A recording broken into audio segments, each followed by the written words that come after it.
Bonjour à tous et à toutes. Est-ce que vous entendez bien? Ouais, ça va? Je suis, contente d'être là pour animer, cette table ronde. Donc moi, je suis Hélène et donc on va être là pendant 2 heures. Comme ça, vous avez un peu le timing, devant vous. Et de quoi on parle, cet après-midi? Vaste sujet. Donc l'intitulé de cette table ronde, c'était, «La ville contre nature, comment se réancrer et vivre ensemble». On est passé par plein de titres différents dans ce petit groupe-là, sur un groupe WhatsApp. On est arrivé à ce qu'il y avait de plus clair, voilà. Alors de quoi on va parler là, tout de suite? C'est comment est-ce qu'on peut habiter ce monde sans le foutre en l'air? Voilà, vous le savez aujourd'hui, vous en avez parlé tout à l'heure, mais on a déjà dépassé 7 limites planétaires sur 9.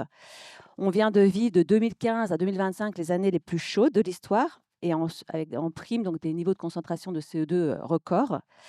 Depuis la fin du 19e siècle, on a aménagé partout sans se ménager et sans ménager les individus qui, composent cette terre.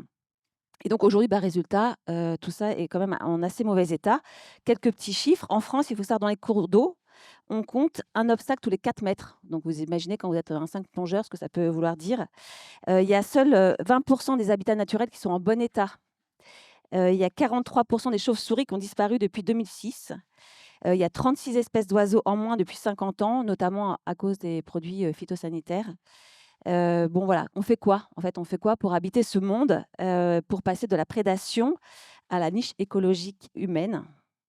Teasing, c'est de ça qu'on va parler aujourd'hui. Donc on va avoir une rencontre en 4 temps. Donc là, on va faire une petite météo comme ça entre vous. Alors je sais pas très bien si vous vous connaissez tous hyper bien ou pas. Non, donc tant mieux. Ensuite, nos intervenants et intervenantes vont avoir 7 minutes pour, développer leurs pensées. Moi, je serai, gardienne du temps et absolument, sans état d'âme. Ensuite, vous allez vous mettre en petits groupes pour y réfléchir et après on reviendra en plénière pour en parler. Voilà, donc en gros, là, pendant les 42 prochaines minutes, l'idée, ça va être de prendre peut-être prendre des notes, enfin voir en tout cas, des interventions qui vont être assez diverses et voir ce que vous allez pouvoir en prendre et après, on va collecter tout ça et remettre ça, au centre et voir ce que ça fait, advenir. Alors, les intervenants, ils sont donc 6. Donc nous avons, Stéphanie Ampard, ici.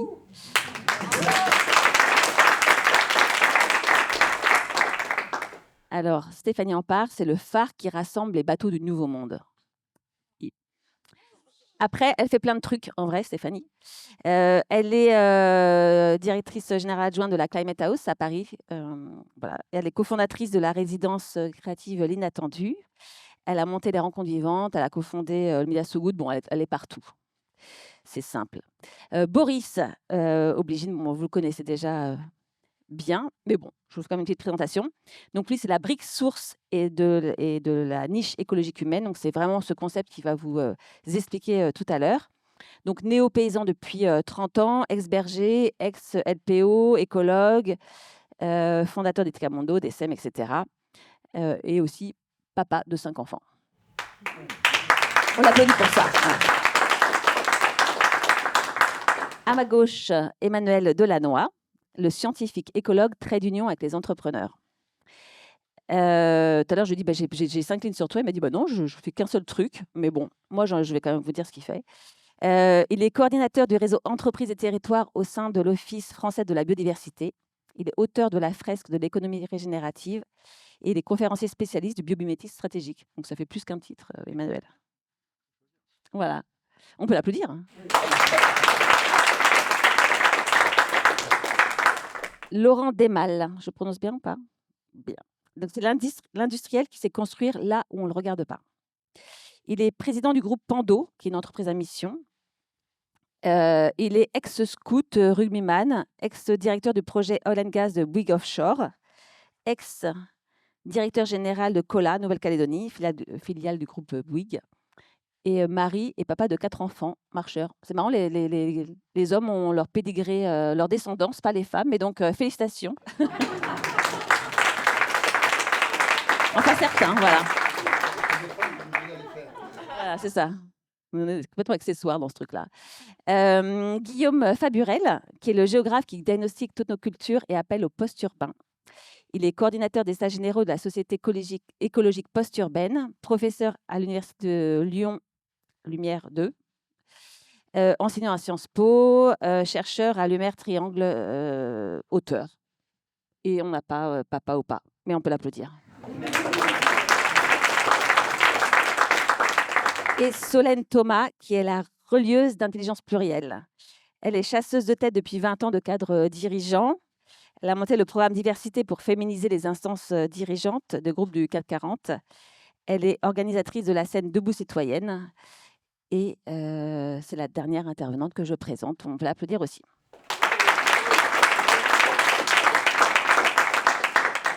Donc là, on va parler de niche écologique urbaine et on va commencer par un petit icebreaker pour vous présenter. Donc, vous allez avoir là sur l'écran 9 milieux. Et je vous invite à vous tourner vers votre voisin, voisine. Peut-être mettez-vous par 3. Et pour vous dire, bah voilà, salut, moi, c'est qui vous êtes et dans quelle niche vous vous sentez le mieux. Est-ce que c'est en pleine forêt? Est-ce que c'est sur la Lune? Est-ce que c'est en soirée? Est-ce que c'est dans l'océan?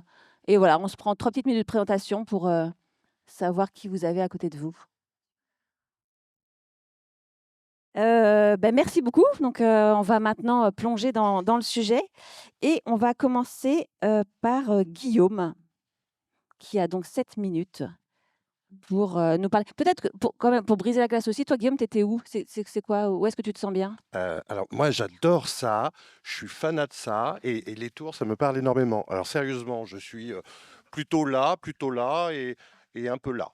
Voilà, 1, 2, 3. voilà, un, Très 2, bien. 3. Et pourquoi j'ai commencé par ça en faisant un beat total, hein, c'est qu'on a un petit problème avec les villes. Voilà, c'est là-dessus que je Et suis. c'est là-dessus que tu vas donc Exactement, nous en parler. tout à Et fait. donc, c'est parti, je mets mon chrono. Vas-y. Alors du coup sur les limites, puisque c'était la question de les limites planétaires, à quel endroit on en est? Pardon, ouais, ouais. À quel moment on en est et quelles sont les limites, franchies? Je vais juste commencer par deux trois éléments chiffrés, mais pas, en abuser. La population mondiale a doublé depuis 1900. La population urbaine a été multipliée par 15 et l'ensemble des déchets, des extractions, de toutes les exploitations ont été multipliés par 15 ou 16 et la consommation énergétique aussi. Bref, il y a une corrélation étroite entre l'urbanisation généralisée du monde et l'ensemble des productions, consommation, exploitation, extractivisme que nous connaissons. Bon, du coup, à la question, la niche écologique, où devrait-elle être? On a un petit souci avec la ville, en fait, voilà. Mais alors, la ville est millénaire, donc le petit souci, il est d'ordre civilisationnel. C'est pas simplement de, revégétaliser, de faire quelques fermes urbaines, d'avoir quelques toitures, elles-mêmes végétalisées, éventuellement, oui, ça tourne beaucoup autour de la renaturation. Tous les projets métropolitains, sont au mieux insignifiants, au pire totalement aggravants. Nous font croire qu'en fait, on va pouvoir de l'intérieur modifier les espaces urbains qui ont aujourd'hui, acquis comment dire? Une puissance d'action et un niveau de concentration humaine qui nous font franchir les limites planétaires. En fait, l'urbanisation généralisée du monde est la dette première de l'humanité au vivant. Et on a une vieille antienne, une vieille habitude de penser qui est de dire que les polarités urbaines seraient de bons conseils pour l'environnement. On ferait économie d'énergie en habitant regroupés, on préserverait par les transports en commun éventuellement quelques pollutions ou quelques milieux. Et en fait, tout ça est invalidé par les sciences. Voilà. Plus on est réunis, plus il y a des effets rebonds. Plus on est polarisé à un endroit, plus on est stimulé à la surconsommation. Et en fait, c'est complètement inverse à l'idée reçue qu'on a cultivée. Donc on a un petit souci avec les concentrations urbaines, et particulièrement sur les 50 dernières années. Je vous ai dit que c'était un fait de civilisation, mais c'est surtout sur les 50 dernières années que ça s'est emballé, accéléré. On appelle cela la métropolisation. Voilà. Donc du coup, le premier point est de dire que la ville est contre nature, mais elle est aussi contre nature humaine. J'attire l'attention là-dessus. Parce qu'il y a une deuxième antienne. Non seulement la première est de dire que la ville serait de bon conseil pour l'environnement, c'est invalidé. Deux, que nous grandirions à venir aussi vivre en ville, se former, s'acculturer, se socialiser. Ça a été le cas à un moment donné, ça l'est de moins en moins. Toutes les enquêtes convergent pour dire que le sentiment de solitude est d'autant plus puissant dans les grandes villes, que l'anonymat que l'on vient chercher est quelque chose de perturbateur, que la santé est directement altérée par les densités et les masses réunies. Bref, pour ça, le débat sur le titre, contre nature ou pas, humaine ou non, Je sais, hein, on s'est voilà, fait 2-3 nœuds au cerveau, mais parce qu'il y a bien quelque chose qui renvoie à la nature humaine. Voilà. Est-ce que la nature humaine est adaptée à ces niveaux de concentration humaine? Donc je passe au deuxième point qui est qu'en fait, il y a des débats à avoir sur nos géographies, nos formes d'habiter dont nous avons hérité. Et la densité urbaine est bien un problème qu'il nous faut soulever pour la raison qui est qu'elle nous a fait franchir la limite. Voilà. En fait, c'est un élixir de démesure, la métropolisation. C'est un imaginaire de transcendance. Voilà. Et c'est avec ça qu'on va devoir en découdre. Donc on peut discuter, et ça je suis prêt à le faire, hein, sur les effets écologiques en cascade ou les effets psychosociologiques en cascade. Mais il y a une idéologie derrière qui est éminemment politique, qui est de dire qu'il y a une supériorité de l'humanité sur toute autre entité du vivant. Et que c'est depuis la ville que cette supériorité, même conscientisée, même derrière un ordinateur en train de lire les rapports du GIEC, à longueur de journée, cette conscience-là est coupée de sa base vivante, voilà, de sa biocapacité. Et là-dedans, dans ce deuxième temps, dans ce deuxième point, cet imaginaire d'illimitation, de transcendance, nous a en fait coupé de la subsistance. C'est ça la ville, en fait, depuis l'aube des temps. Depuis la révolution néolithique jusqu'à la métropolisation dont je parle, c'est déléguer à des territoires servants, à des esclaves énergétiques, à des hectares fantômes, tout ce dont on a besoin lorsqu'on est densifié, concentré. Et on peut se gargariser d'avoir un peu de sentiment écologique, mais tant qu'on ne revient pas à la terre, tant qu'on ne produit pas ce dont on a besoin directement, eh ben, l'autolimitation et la subsistance, qui sont les deux définitions premières d'une écologie réellement politique, ne pourra jamais advenir. Donc le deuxième temps est de dire qu'il va falloir rétrécir et il va falloir habiter ailleurs, et très différemment. Et que la question de l'autolimitation et de la subsistance joue un rôle tout à fait déterminant là-dedans. D'où l'idée. Mais c'est marrant parce que vous avez des organismes qui, sur le continent nord-américain, estiment que le futur sera rural. Vous avez des agroforestiers qui, en France, le disent depuis 30 ans. Sauf que notre pensée, alors là, pour le coup, très macrocéphalique et centralisée en France, refuse cette idée-là. C'est en train d'arriver à l'étranger, mais nous, on nie cette réalité. On a un problème avec la démesure urbaine. L'hyperconcentration nous fait aller dans le mur en klaxonnant, d'un point de vue énergétique, d'un point de vue climatique. Paris est annoncé à 50 degrés en 2050, Strasbourg, Metz, Nancy à 52, 53 en 2100, c'est proprement invivable. Donc le troisième et dernier temps, donc la ville est contre nature, elle nous a embarqués dans une finitude qui est un mur accéléré vers lequel on fonce. 2, la subsistance, on s'en est coupé par l'arrachement et l'artificialisation démesurée. 3, effectivement, c'est du côté des ruralités que l'avenir va pouvoir se jouer. Et là, c'est juste une idée. Si les ruralités sont l'avenir de l'humanité, passez-moi le terme, hein, c'est pas grandiloquent, mais c'est pour faire court, pour poser les choses, après on en discute. Les ruralités ont été invisibilisées. Ce sont les urbains qui ont gagné l'histoire, ce sont les gagnants de l'histoire. Les villes ont gagné sur les campagnes. Sauf que les campagnes continuent à être peuplées, tout le monde s'en aperçoit. Voilà, c'est pas le désert et la diagonale du vide qu'on nous voit à longueur de journée. Donc il va falloir réapprendre à cohabiter au plus près des ressources de vie. Et là, il y a des petites tensions. On le voit politiquement, on le voit socialement. Comment on arrive à recréer de la concorde entre des néo-ruraux et des natifs qui sont hérités soit des mondes paysans qu'on a complètement atrophiés, soit des mondes agricoles qu'on a complètement convertis à la chimie de synthèse et à l'industrialisation. Et là, pour moi, c'est l'enjeu d'ordre sociopolitique et culturel des 30 prochaines années. Soit on s'entend en réhabitant différemment, mais ailleurs, sans abandonner personne à l'enfer du béton, hein. Il s'agirait de libérer de l'espace pour que les villes rétrécissent et qu'elles deviennent vivables. Mais si on n'entreprend pas ce dessin, alors non pas d'harmonie, mais de concorde, je crois que les limites vont continuer allègrement à être franchies, et c'est plutôt une guerre civile qui est annoncée. Voilà, je sais, c'est pas très rassurant, mais le troisième point, j'attire l'attention sur le fait que les ruralités ne vont pas se laisser comme ça ressaisir par des néo-ruraux urbains, convertis à l'écologie, et qui ont de belles volontés, une belle énergie, mais qui ont intériorisé le fait que les campagnes étaient plutôt peut-être à sauver, alors que les ressources de vie et les habitudes font qu'il y a aussi des savoir-faire et qu'il va falloir co-apprendre ces choses-là.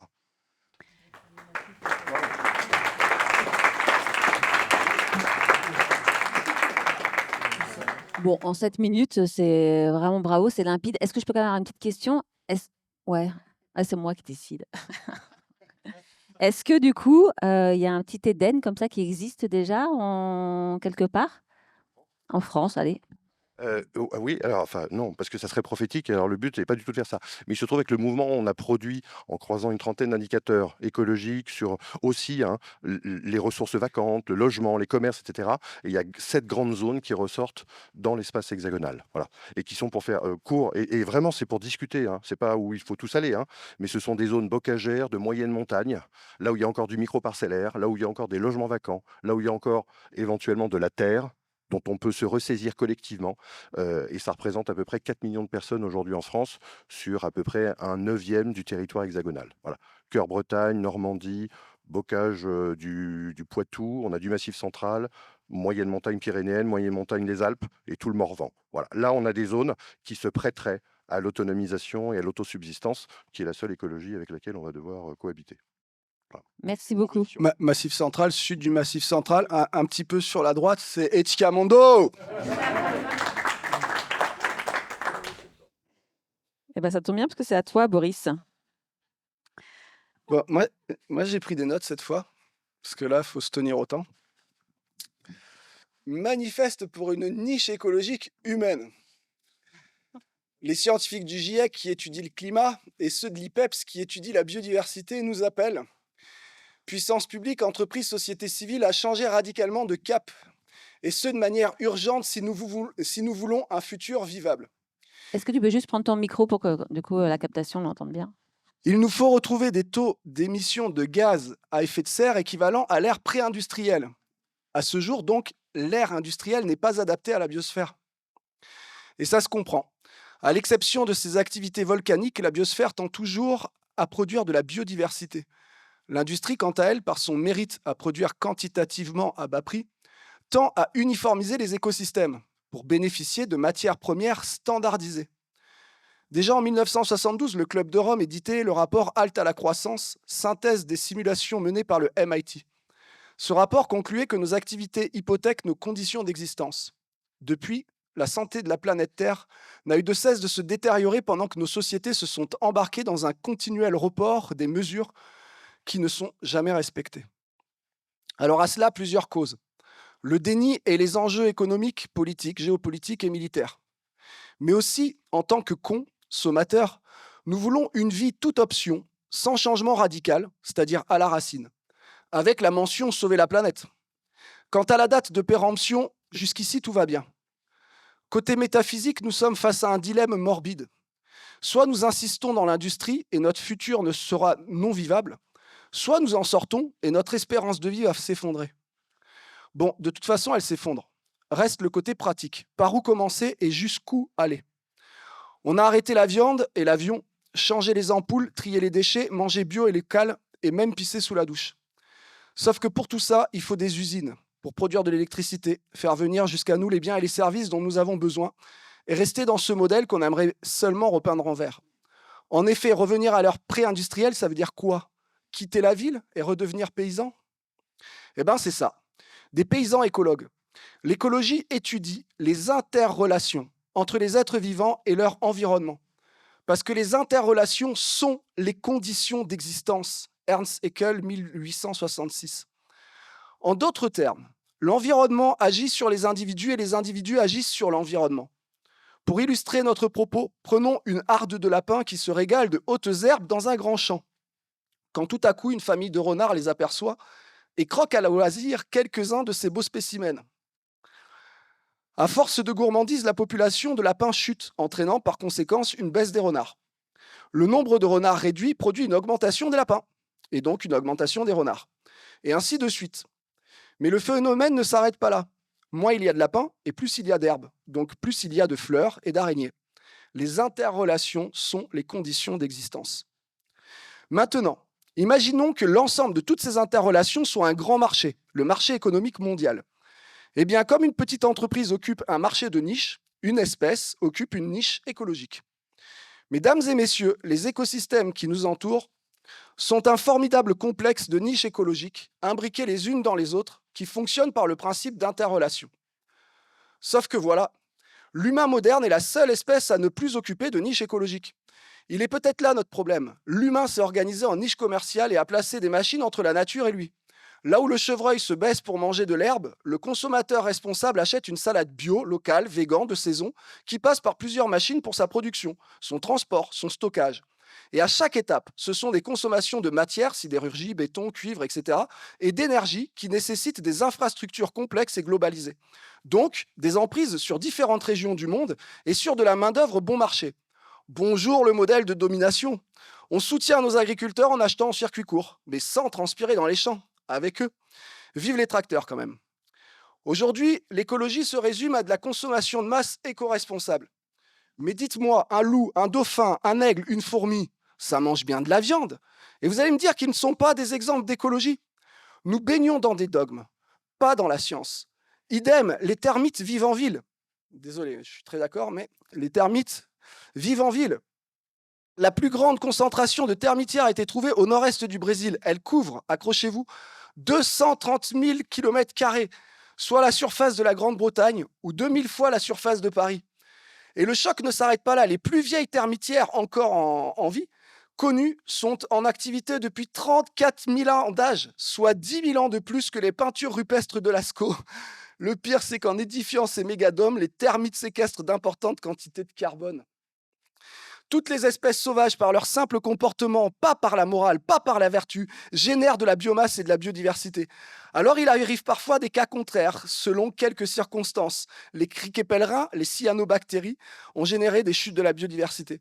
La nature n'aime pas les lois absolues, et l'humain moderne fait partie de ces cas très rares. Mais il a su passer d'une niche écologique qu'il a gardée 300 000 ans d'âge sous sa forme sapiens à une niche commerciale qu'il occupe depuis à peine 150 ans. S'il a été capable de ça, il est capable de l'inverse. Nous nous sommes détachés de la nature et notre modèle hors sol tue la biosphère, et nous par la même occasion. Il se pourrait bien que nous n'ayons pas d'alternative que d'occuper une niche écologique humaine post-moderne. Concrètement, répondre à tous nos besoins par des interrelations directes avec les écosystèmes de proximité, tout en régénérant la biodiversité. Donc se passer du commerce, pas par rébellion, par expérimentation, pour voir les effets que ce choix va produire. Ça ne va pas être simple et j'en sais quelque chose, puisque dans l'écolieu d'organique, dans mon lieu de vie écologique, nous nous appliquons à mettre en place un prototype de niche écologique humaine post-moderne. C'est long, c'est difficile, nous manquons cruellement de moyens. Mais les premiers résultats sont là. Nous consommons moins d'eau, d'énergie, de déchets et de carbone qu'une famille de 4 personnes, alors que nous vivons à 6 à l'année et que nous accueillons au moins 100 personnes chaque été. Nous avons commencé à régénérer les sols, pour prendre que cet exemple. Nos sols, ce sont les plus riches jamais observés chez des maraîchers par Céline Basset, experte en microbiologie des sols. Et ce n'est qu'un début. Nous pouvons relever ce défi. Nous avons bâti des pyramides, des cathédrales. Nous avons même voyagé dans l'espace. Nous pouvons guérir la planète. La niche écologique postmoderne, voilà notre nouveau projet de société. Passer de la cité monospécifique humaine à des territoires plurispécifiques. Passer du climat, du contrat social au contrat écologique. Passer de l'ère moderne à l'ère de l'écologie. Pour finir, nos aïeux ont croisé des sociétés humaines qui occupaient encore des niches écologiques. Les sauvages, les Indiens, les cutéreux. L'heure est venue de choisir entre le monde moderne, confortablement destructeur, et le monde des races inférieures, confortablement en phase avec les principes du vivant. Le bitume ou les grands espaces, les machines ou les mains, l'argent ou le faire ensemble, le matérialisme de bas étage ou la hauteur de considérer l'ensemble, la mort ou la vie, telle est la question.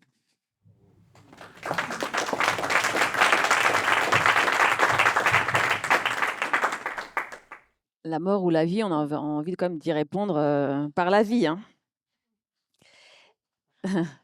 Alors, Emmanuel, c'est à ton tour donc de nous parler de régénération de la vie, peut-être. Oui, entre autres, je vais surtout vous parler d'économie en fait et de son rapport au vivant. Je vais vous parler de l'économie avec un regard extérieur. On parlera de l'économie de l'intérieur peut-être un petit peu plus tard. Regard extérieur qui est un regard effectivement d'écologue, de biologiste sur notre économie telle qu'on la conçoit, telle qu'on la vit. Parce qu'après tout, il faut bien comprendre aussi d'où part l'économie. En tant que discipline scientifique, hein, je veux dire. L'économie, c'est quelque chose qui a été inventé, finalement, l'économie néoclassique, par des gens pas comme Jean-Baptiste Say, comme Adam Smith, etc., qui écrivaient, qui ont commencé à écrire au milieu du 19e siècle, à une époque où, effectivement, on ne parlait pas d'écologie, à une époque où Darwin n'avait pas encore publié une seule ligne, aucun article. Et donc, finalement, on a une économie qui est assez déconnectée de cette pensée-là, naturellement, puisqu'elle est antérieure. Et enfin, on a une discipline qui est en quête de légitimité académique à ce moment-là. C'est-à-dire que les sciences mathématiques, la physique, ça, c'est des sciences, ça, c'est sérieux. Mais l'économie, on considérait ça comme une science molle. C'était pas très valorisant. Et donc, les économistes de l'époque se sont cherchés un modèle. Et le modèle, c'était Newton, avec sa théorie de la gravitation universelle, les Principia Naturae. Et donc, ça, c'est très mécaniste, vous voyez. Et finalement, on a cherché à faire des théories économiques très mécanistes, comme ça, où les mêmes causes entraînaient toujours les mêmes effets, etc., reproductibles, modélisables. C'est très bien, sauf que c'est pas du tout organique. Et d'ailleurs, Kate Raworth, qui est une économiste anglaise récente, à qui on doit aussi l'économie du donut, elle a cette petite image que j'aime beaucoup, qui est de dire, mais finalement, si la théorie de la gravitation a été inspirée par Newton, par une pomme qui tombe comme ça, qui est attirée par la gravité, en fait, si Newton s'était plutôt posé la question de pourquoi la pomme tombe, mais s'était posé la question de dire, mais pourquoi la pomme a poussé finalement dans un arbre comme ça, l'arbre a fleuri, fructifié, été pollinisé, ça donnait un fruit, etc. Vous voyez, ça aurait inspiré une toute autre théorie économique, beaucoup plus organique finalement, beaucoup plus vivante. Alors ça, c'est un premier point. Mais ça entraîne finalement un schéma de pensée qui est un schéma de pensée très réductionniste, qui est aussi en phase avec son époque, celle du milieu du 19e siècle, où on a cette idée, alors très positiviste aussi, hein, que toutes les solutions aux problèmes de l'humanité sont des solutions techniques, et donc on va toujours régler ça par le progrès technique. C'est l'idée aussi que finalement comprendre un système, c'est quoi un système, peu importe, etc. Ce qu'on va essayer de comprendre, c'est on fait des dissections, etc. On regarde les objets dans leurs éléments finalement, et on perd de vue les interrelations entre les éléments du système.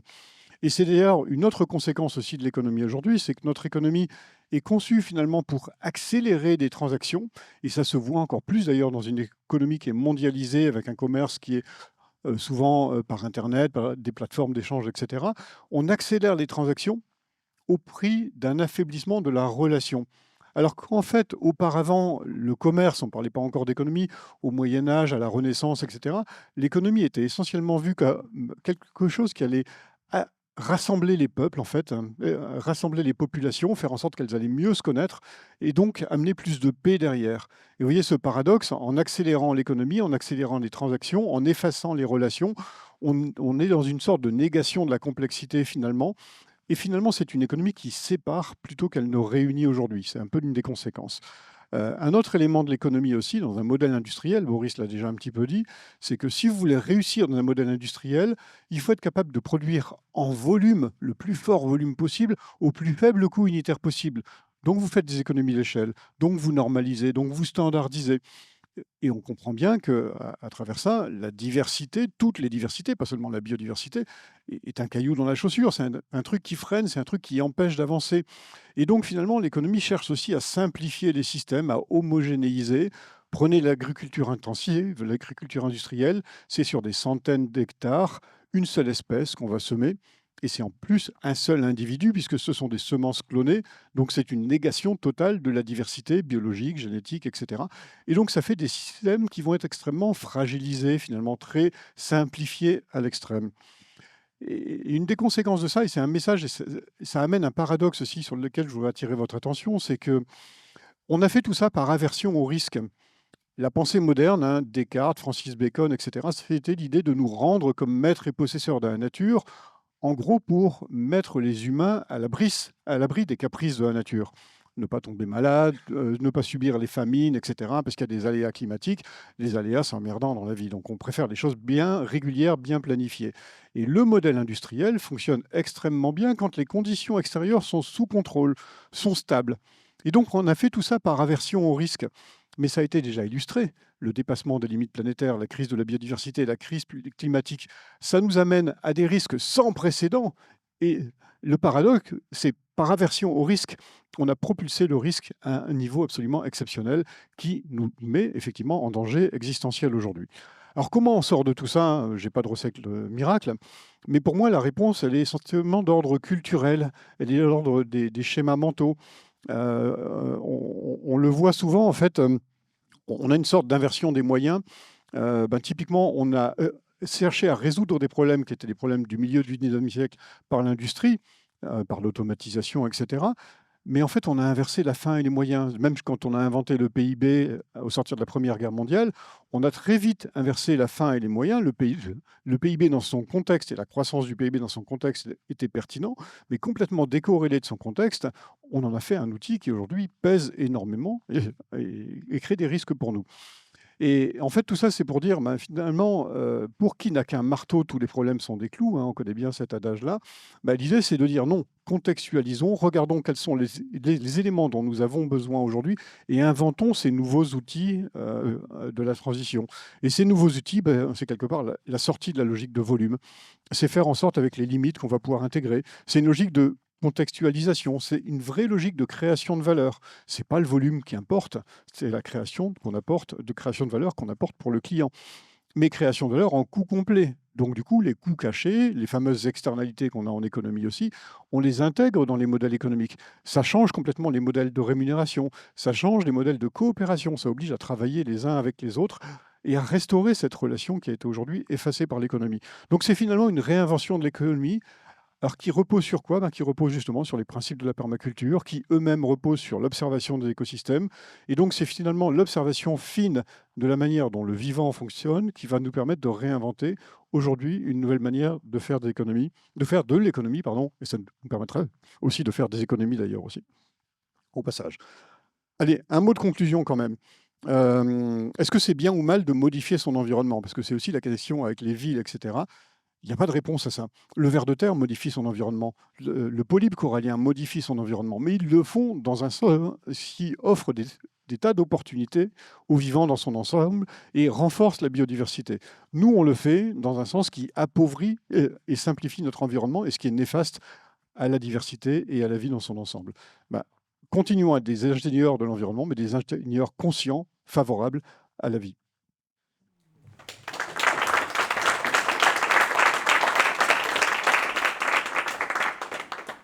Merci, merci beaucoup. Vous êtes très fort. En plus, vous avez fait des TEDx toute votre vie. C'est peut-être ça, hein, le truc. On a pas mal parlé du lien et aussi du local et des lieux. Et donc, Stéphanie, c'est à toi. Alors moi, j'ai pas l'habitude de ces prises de parole là toute seule. J'ai jamais fait de TEDx et je suis rarement à cette place-là. En revanche, je me nourris de tout ce que vous avez dit. Je suis un peu une éponge en fait. Depuis ce matin, je prends des notes et ce qui m'est venu quand tu as parlé de moi comme un phare, moi, c'est le mot lumière et notamment un mot qui a été créé, qui s'appelle l'humilité, qui a été créé par Jeanne Hénin dans un livre que je vous engage à regarder de plus près, qui s'appelle Les mots qu'il nous faut. Parce qu'en fait, aujourd'hui, on n'a plus les mots. En fait, on a plein de concepts, on a plein de méthodos, on a plein d'outils. Mais on se rend compte qu'en fait, on n'a plus les mots pour raconter cette période de l'Anthropocène. Et ce mot, l'humilité, voilà, il veut dire plein de choses, surtout après avoir écouté Boris tout à l'heure. Je pense qu'en fait, c'est ça. On doit mettre en lumière non pas des gens, moi je l'ai fait depuis 20 ans, j'ai mis des gens sur scène, j'ai mis dans des magazines des super héros, des explorateurs, des grands sportifs, des grands entrepreneurs. En fait, il suffit plus de mettre en lumière, il suffit de déplacer le projecteur. Enfin, moi, c'est ça que je ressens aujourd'hui. C'est qu'en fait, on n'a pas regardé, tu l'as dit, on n'a pas regardé au bon endroit alors qu'on savait qu'il y avait ces solutions. Et d'ailleurs, aujourd'hui, on part plus des solutions, on part un peu plus des problématiques, mais on part plutôt d'autre chose en fait. Et c'est cette autre chose qu'il faut peut-être qu'on invente tous ensemble ou qu'on redesign, parce que peut-être qu'on n'a pas besoin de réinventer. Enfin, en tout cas, ça, c'est mon parti pris. Et cette histoire de phare, ça m'a fait penser aussi à un truc que j'aime bien. Moi, il y a 20 ans, enfin, je pensais qu'en fait, ce qui était bien, c'était qu'on ait une destination commune, une vision commune. On va tous aller là-bas, c'est génial. Puis il y a 10 ans, il y avait la COP 21. Ah, ben c'est super. En fait, c'est plus la destination, c'est le voyage qui est important. Allez, on va tous trouver des bateaux. Tu en parlais tout à l'heure, etc. Et en fait, là, depuis 5 ans, je pense qu'en fait, vu que on n'a pas vraiment eu ce qu'on pensait avoir, je pense que c'est la compagnie qui est plus important, c'est l'équipage, c'est les gens avec qui on est. Et moi, c'est ce qui m'anime en fait. Et qu'on soit rural ou urbain, j'ai envie de dire, finalement, quand on a un espace, un nid, puisque en fait, c'est notre sujet, c'est les niches, Nice, c'est quand même un endroit où on vient se poser. Alors que pour moi, je m'en fous, en fait, que ça soit dans une ville, dans un petit village, dans une forêt. J'ai l'impression quand même que ce qui nous permet quand même aussi d'avancer assez vite, et on en est un peu l'exemple ici, c'est de refaire tribu. Et surtout, et tu l'as dit aussi Emmanuel, c'est cette diversité qu'on a un peu gommée. Moi, je suis désolée, mais il y a 10 ans, il n'y avait pas d'écologues dans les conférences, il y avait encore moins de naturalistes ou de personnes qui venaient nous parler des cachalots pour nous expliquer comment on devait vivre ensemble. Voilà, avant, c'était plutôt des entrepreneurs et que des entrepreneurs souvent, ou un grand scientifique, et souvent que des hommes d'ailleurs. Et là, aujourd'hui, on a de tout. On a les jeunesses qui sont à nos tables. Justement, on a effectivement tout ce monde du vivant qui vient nous parler. Moi, j'ai rencontré Emmanuel il y a 10 ans. Franchement, la permaéconomie, je me disais, c'est quoi ce truc? Mais en fait, ouais, c'est ça qui est génial, c'est qu'aujourd'hui, on a laissé la place à d'autres voix, d'autres postures finalement. Et je pense que c'est cette diversité que moi je trouve intéressante à faire dans des lieux. Alors du coup, moi j'expérimente aussi bien en ruralité qu'en ville à Paris, dans des lieux comme la Climate House, comme le disait Hélène, et ça marche à un certain niveau, hein. Tout ne marche pas, mais je pense que de mettre des gens dans un premier temps, qui sont dans l'avec-soi, parce que moi je parle plus d'entre-soi, mais je parle d'avec-soi, qui ont décidé d'accueillir l'autre dans sa diversité et dans sa différence, se mettre ensemble pour réfléchir à autre chose, pour construire. Et après, tout dépend des formats. Ça peut être des groupes de travail, ça peut être du pair à pair, ça peut être simplement écouter aussi et réagir, ou des controverses. En tout cas, j'ai l'impression que si on est capable de réinventer nos liens et la manière dont on va s'écouter, c'est ce que j'appelle les éco-compétences, parce qu'on est très éco. Je pense qu'il y a de ça aussi. Tout ça pour dire que je me suis un peu perdue, j'ai pris plein de trucs, mais Non, on te suit sur ton vous me chemin. suivez, Ouais, ça on est va? bien. On est bien en ta Bref. compagnie. Non, mais j'avais envie de repartir de ces histoires de niche. Moi, je suis dans mon âme une nomade, et je suis allée butiner vraiment dans plein de milieux. Moi, j'ai bossé avec des gens dans la tech, j'ai bossé avec des gens plus activistes même, et je n'ai pas eu l'impression que c'était incompatible. Au contraire, j'ai créé ces liens-là et qui me paraissent plus qu'indispensables aujourd'hui. Après, les solutions, moi, je les ai pas en tête. Je vois plutôt, moi, j'ai de l'espérance, j'ai beaucoup d'optimisme pour les jeunes générations, et même pour les plus seniors, parce qu'en fait, je crois que l'intergénérationnel, la transmission, grâce à certains outils d'ailleurs technologiques. Moi, je suis hyper contente de pouvoir partager des trucs à la con avec mes enfants sur WhatsApp ou sur Insta, et en même temps, je me dis qu'on a aussi cette distance qui est raccourcie dans des espaces où il y a des lieux qui permettent ça. Alors c'est vrai que c'est peut-être plus facile dans des villages, parce que moi je peux parler avec mon maire, je suis dans un village de 500 habitants, mais dans certains lieux à Paris ou dans certaines tribus, c'est aussi facile de parler avec des scientifiques ou des gens qui étaient un peu inaccessibles à un moment donné. Je voudrais juste dire aussi pour moi, il y a quelque chose qui s'est déplacé. Il y a 1 an et demi, quand on a créé la Climate House, on parlait de réconcilier l'économie et l'écologie. Bon, c'est un peu la baseline qu'on avait trouvée. Il se trouve que c'est quand même des sciences, comme tu le disais, qui sont pas prises au même endroit. Je crois plus tellement à cette réconciliation en tant que telle et de l'exprimer de cette manière-là. Par contre, habiter le monde, parce que c'est la même racine, oikos, j'y crois plus, de se poser cette question, comment on l'habite avec n'importe quelle science, mais comment on l'habite vraiment. Et ce en quoi je crois vraiment autour de cette notion de oikos, donc de l'habiter, je crois beaucoup à l'écologie culturelle qui a été développée par pas mal de personnes, et je crois beaucoup à cette idée de culture qui nous relie. Parce qu'en fait, c'est ce qui reste dans une entreprise, une fois qu'elle a changé peut-être d'équipe, c'est ce qui reste dans un projet. En tout cas, cette idée de culture qui peut avoir un double sens, et très terrien, parce que c'est ce qu'on cultive, et très conceptuel. Je trouve que ce mot-là, il a de quoi aussi nous animer, parce qu'en fait, je crois qu'il faut qu'on devienne des îlots de résistance culturelle avant que ça soit effectivement uniquement sur l'écologie, qui est un mot qui malheureusement ne fait plus résonner et ne fait plus vibrer. Et je crois que moi, je suis très intuitive. J'ai fait plein de choses sans avoir de concept ni de théorie. J'ai fait de la permaculture humaine avant de rencontrer Emmanuel, et j'ai coché des cases. Je pense vraiment qu'il faut qu'on écoute les élans du cœur de notre corps, de notre ressenti, pour aller là où on doit, je pense, être le plus utile, parce qu'on en parlait dans la voiture en arrivant, ou en tout cas, c'est bien de chercher du sens à sa vie, mais je crois qu'il y a cette interdépendance qui doit être essentielle. Et donc, moi, je suis pour qu'on crée voilà, ces clusters, ces rendez-vous, pour qu'après, on puisse les ouvrir à d'autres. Merci Stéphanie.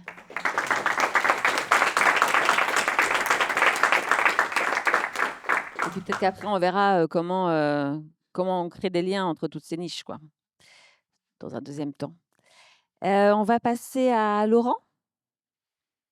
Tu vas nous parler de quoi, Laurent? Oui, bonjour. Merci à Boril de m'avoir invité. Je suis un peu un alien, d'une certaine manière. Je suis le bétonneux du service, là, donc, mais je voulais vous partager, à sa demande, une histoire. 1945, Saint-Pé-de-Bigorre, petit village des Pyrénées. Mon grand-père, collabo, est condamné à mort et il part finalement en prison. Mon père, fils de collabo, la montagne, la lecture, la musique. 1945, la Bresse, petit village des Vosges. Les Allemands, en partant pour se venger des Vosgiens qui leur ont mis la tannée, font exploser le village, toutes les maisons, même l'église. Plus un bâtiment debout. Heureusement, les villageois ont pu partir juste avant. C'était pas prévu, ils voulaient les mettre dans les bâtiments pour les faire sauter. Un habitant revient en 1946 et dans un lieu-dit qui s'appelle Les Ailes, il crée une entreprise qui porte le nom du lieu et il fabrique des fenêtres bois pour réparer toutes les maisons. Et donc une entreprise, Les Ailes, se crée pour réparer le vivre ensemble que l'homme a détruit. 1972, je nais et c'est le rapport Meadows. 1994, je finis mes études d'ingénieur et je pars pour 25 ans à l'international pour construire des vilaines installations partout dans le monde qui font du pétrole, qui font du gaz, qui font ce qui est en train d'exploser en ce moment en Iran. Et ce qui s'y passe, on le sait depuis 25 ans que ça va arriver.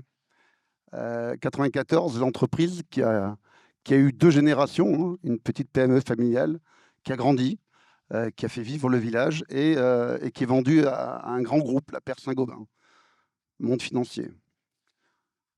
2008, donc j'ai passé 25 ans à faire des projets incroyables, à me rendre compte qu'ensemble, l'être humain peut faire des cathédrales, des pyramides. Alors elles ne sont pas aussi belles, mais elles sont aussi incroyables à faire ensemble, avec 15-20 nationalités. Ensemble, on peut faire des choses superbes et les rencontres sont fortes, sont vraies, sont enrichissantes. J'ai pu également partir en Nouvelle-Calédonie pour que mes enfants puissent voir un monde qui allait disparaître et je voulais qu'ils le voient en tant qu'enfants et qu'ils aient envie de se battre pour ce monde-là parce que sous l'eau, c'est magique là-bas. Au-dessus de l'eau, c'était plus compliqué. Je me faisais menacer de mort tous les jours pour arriver à gérer et sauver la boîte, sauver Colas là-bas. Et j'ai compris quel était mon rôle en tant que chef d'entreprise, c'était d'arriver à maintenir cette unité sociale qui est l'entreprise, qui donne à chacun sa place et qui permet de donner à chacun l'accès à des routes, en l'occurrence, que le vivre ensemble puisse fonctionner. 2008, je sors d'une expérience où j'étais président d'une entreprise pour un actionnaire toxique. Mon assistante, après que je sois parti, a été licenciée, s'est suicidée. J'ai cherché son corps dans la forêt. Et j'ai compris ce qu'était un actionnaire.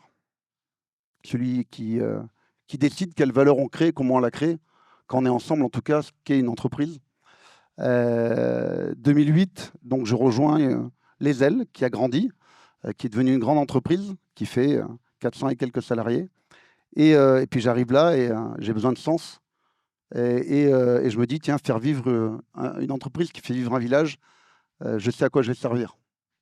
C'est mon petit village des Pyrénées, ce que font mes cousins depuis longtemps. Et donc il faut redresser l'entreprise, elle va mal. Et le deal, c'est que je peux la redresser, essayer de la redresser en tout cas, et la racheter. Et donc, 2021, on la reprend avec tous les salariés. Donc, on est 400 et quelques actionnaires En fait, on est une entreprise multifamiliale qui, du coup, porte les valeurs dans la durée et on devient entreprise à mission avec cette conviction qu'une entreprise, si elle veut survivre, elle est dans un écosystème multiple. Et donc, il faut qu'elle gagne de l'argent, certes, mais c'est un moyen, ce n'est pas une fin. Mais il faut qu'elle crée quand même de la valeur financière. Il faut qu'elle crée de la valeur économique parce que c'est son rôle, c'est sa raison d'être. C'est quoi l'économie? C'est de répondre aux besoins que chacun a. Vous avez tous des vêtements, des chaises, des voitures, à manger, un verre pour boire. Tout ça, c'est les entreprises qui font. Tout ce que vous avez autour de vous, c'est une entreprise qui l'a fabriqué. Tout. C'est pas vous dans votre garage. Et donc, les entreprises servent à ça. C'est leur raison d'être, c'est d'apporter quelque chose d'utile. Et plus c'est utile, et plus c'est durable. Et puis, il faut créer ça s'appelle la valeur économique. Il faut en créer, sinon tu disparais. Il faut créer la valeur sociale parce que, en fait, les entreprises, c'est le dernier endroit, je pense, où des gens qui n'ont pas les mêmes valeurs politiques, ou les mêmes convictions politiques, religieuses, les mêmes formations, la même nationalité, les mêmes âges, les jeunes, les vieux, les beaux, les moches, les hommes, les femmes, tous les jours, ils viennent et ils font ensemble.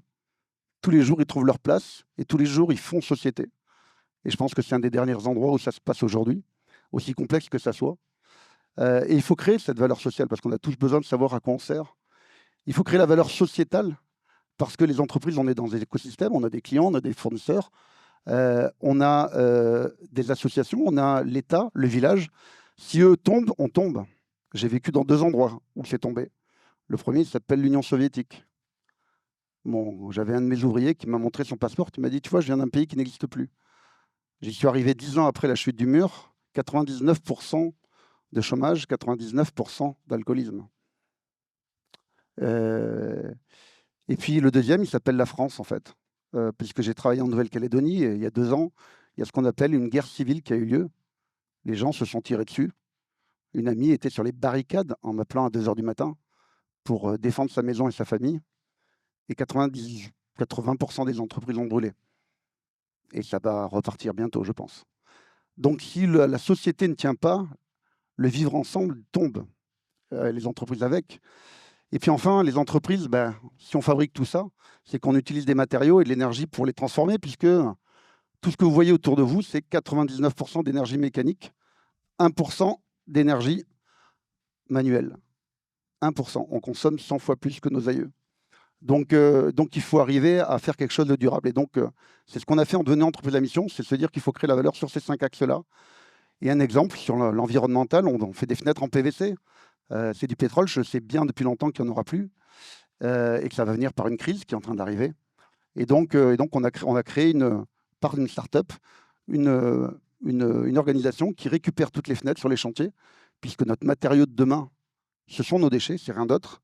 Et ça, il faudra bien des entreprises pour arriver à les gérer et à en faire quelque chose avec, parce que chacun dans son garage, ça va être un peu compliqué. Et donc, on récupère les fenêtres, on les démonte avec des partenaires d'insertion. On a créé 40 emplois d'insertion. Le vitrage redevient du vitrage. Et pour ça, il faut qu'il soit pur, à 99,7%, sinon on n'a plus de vitrage. Et en 2050, il n'y a plus de silice pour fabriquer du vitrage. Et en 2100, il n'y a plus de silice sur la planète. En 2050, c'est en France, pour faire du vitrage. On vivra sans vitrage. Lascaux, c'est bien, mais je ne suis pas sûr que ce soit l'écolieu qu'on se rêve, en fait. Et le PVC, on le récupère et on le régénère. Et on arrive, malgré le fait qu'il est très hétérogène, à le refondre et à refaire des fenêtres en PVC, qui, in fine, sont aussi peu chères que des fenêtres PVC. C'est la moins chère, qui permet à ceux qui ont le moins des moyens de pouvoir avoir des fenêtres, parce que je pense que ça reste utile, des fenêtres qui isolent. Et puis c'est des empreintes carbone qui sont inférieures à celles du bois, d'une fenêtre bois. Donc, tout ça pour dire que les entreprises ont leur place dans le monde qu'on recherche. Parce que la transition, il ne faut pas se la souhaiter violente.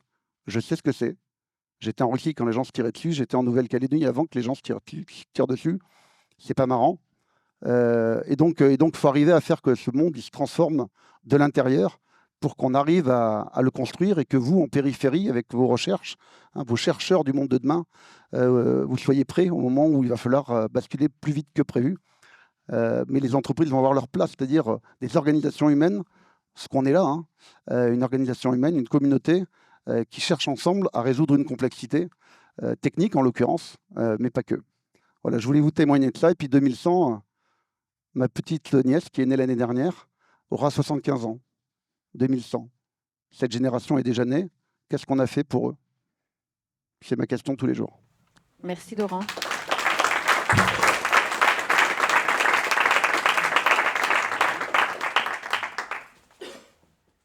Solène, tu viens conclure ce tour de fauteuil.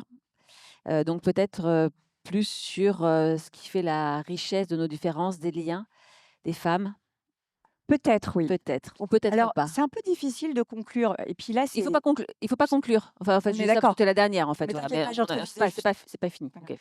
Ok. En fait, je vais faire la cerise sur le gâteau. Vous voulez? Donc, mon ton va être volontairement un peu décalé. Alors, pour ça, je veux bien, cher ami, que tu mettes le timer à côté. D'abord, je vais vous inviter à une toute petite respiration pour être pleinement disponible à ce que je vais vous proposer. On décroise les jambes, les bras. On respire. On est vivant. On est vivant encore pour l'instant. On est vivant. Quelques secondes de respiration, on est ensemble. Et je vais vous faire voyager là maintenant dans un pays qui s'appelle Etika Mondo. Etika Mondo. Quand on entend Etika Mondo, on imagine un mélange improbable entre un monastère ninja, un stage commando et un documentaire d'Arte sur les grands arbres ou France 5 sur la collapsologie. Bref, des hommes qui courent à moitié nus dans les Cévennes, qui portent des pierres avec force, qui respirent bien fort. Messieurs, aidez-moi là pour cette séquence, je veux que tous les hommes respirent bien fort. Vous sentez? Ok. Et même, ils sont tellement forts, ces hommes, qu'ils peuvent allumer un feu par leur regard de braise. Bref, à première vue, on se dit, ok, mais où sont passées les émotions, les doutes, les câlins? Et est-ce qu'avant de pleurer, il faut faire 50 pompes? Donc bref, mesdames et messieurs, nous avons un vrai doute. Enfin, personnellement, en tant que féministe aimant les hommes, j'ai un doute. On peut être honnête quand on voit des groupes d'hommes avec quelques femmes, Émilie au milieu, qui parlent de force, d'endurance. Je vous rappelle l'étymologie de ninja que j'ai révisée juste avant. Ninja, celui qui pratique l'endurance.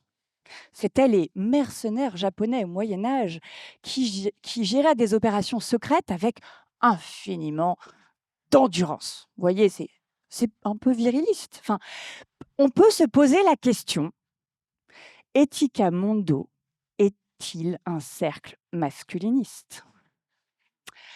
Et là, je dois vous dire que quand j'étais immergée pendant 3 jours seulement, il y a de ça quelques années, et qu'après des kilomètres à courir habillés dans la forêt, que nous sommes arrivés dans une clairière et que Boris a sorti le déjeuner après quelques heures de marche, et que le déjeuner, c'était des tomates, des poivrons et des concombres à couper avec les dents,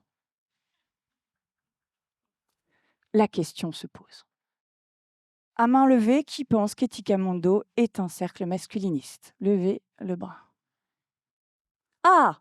Ah! Bon, a priori, non. Alors, en fait, ce qui est sûr, c'est qu'on a quand même un Indiana Jones des Cévennes qui s'appelle Boris. Et quand vous expérimentez ces séminaires avec Boris, il y a quand même ici une figure d'autorité. Une figure d'autorité. Autorité qui fait autorité, savoir qui est à l'origine, ça a une même étymologie qu'authenticité. Celui qui fait autorité, c'est celui qui origine et qu'on va suivre. Ça fait autorité. Mais comment? Obligine. Obligine, bravo. Mais l'autorité n'est pas nécessairement un mal. Vous l'écrivez avec un E ou sans E au choix. L'autorité n'est pas nécessairement un mal. L'autorité peut ne pas être autoritaire. Peut-être même qu'on peut aujourd'hui aller convoquer un masculin qui n'écrase pas, mais un masculin qui se redresse. Un masculin qui se tient debout. Alors, pour la fondatrice de Debout Citoyenne, je me dis que j'ai peut-être un debout citoyen à créer. Un masculin, tout à l'heure, j'ai eu un moment d'émotion quand j'ai entendu un camarade là. Et qu'est-ce qu'a fait Boris? Alors, soit il m'a dragué, mais je ne crois pas, Émilie. Il m'a posé la main sur la main pour me dire, je suis là. Homme fort. Homme fort, et là, c'est une déclaration d'amour public. Je t'aime, Boris. Merci. Merci d'incarner ces hommes qui prennent leur place sans écraser, qui prennent leur place au service du vivant, au service d'une société plus juste. Ce masculin qui assume d'être un masculin. Je veux le voir partout. Et alors pour ça, j'aimerais que les hommes ici se mettent debout. Debout les hommes. Debout les hommes forts. Et là, vous allez, même si vous êtes faible des fois, singer la force. Voilà, homme fort. Merci d'être ces hommes, que vous ayez des muscles ou non. Et merci aussi d'assumer votre sensibilité, votre vulnérabilité, votre poésie, votre douceur. Merci d'être ces hommes et merci d'accueillir à vos côtés les femmes qui peuvent aussi se mettre debout. Puisse Etika Mondo devenir cet espace où nous apprenons à être des hommes forts qui embrassent leur vulnérabilité et qui enlacent leur féminité. Amen.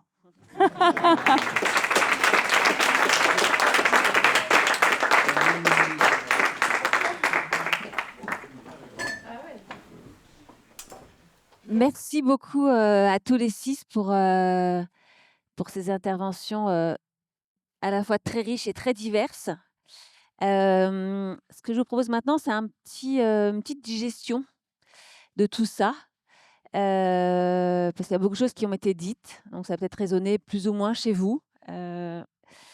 Et donc là, on est pile un multiple de 4, sans doute. Et donc, vous allez vous mettre par 4. D'abord, vous allez avoir 2 minutes chacun et chacune pour parler aux autres, aux 3 autres qui ne vont pas vous interrompre. D'accord? On est en écoute active.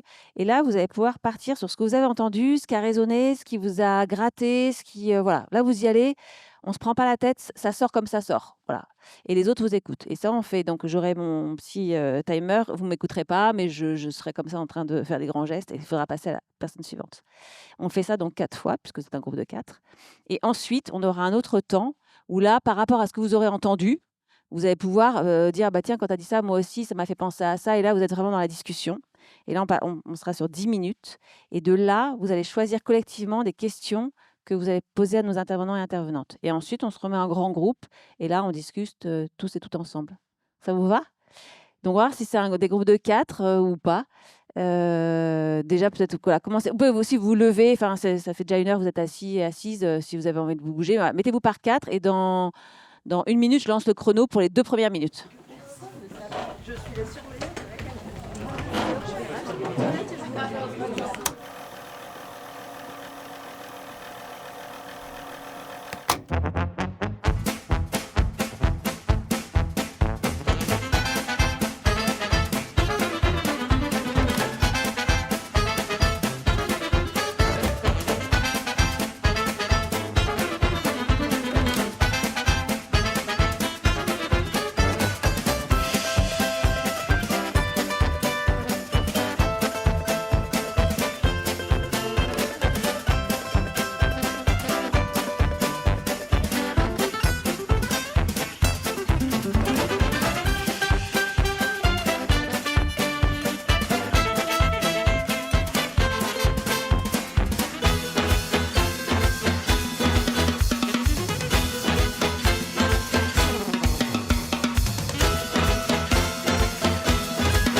Alors, on lève la main pour se taire. C'est un truc qu'on fait dans ce genre d'endroit. Et ça marche pas mal, tu vois. Ouais.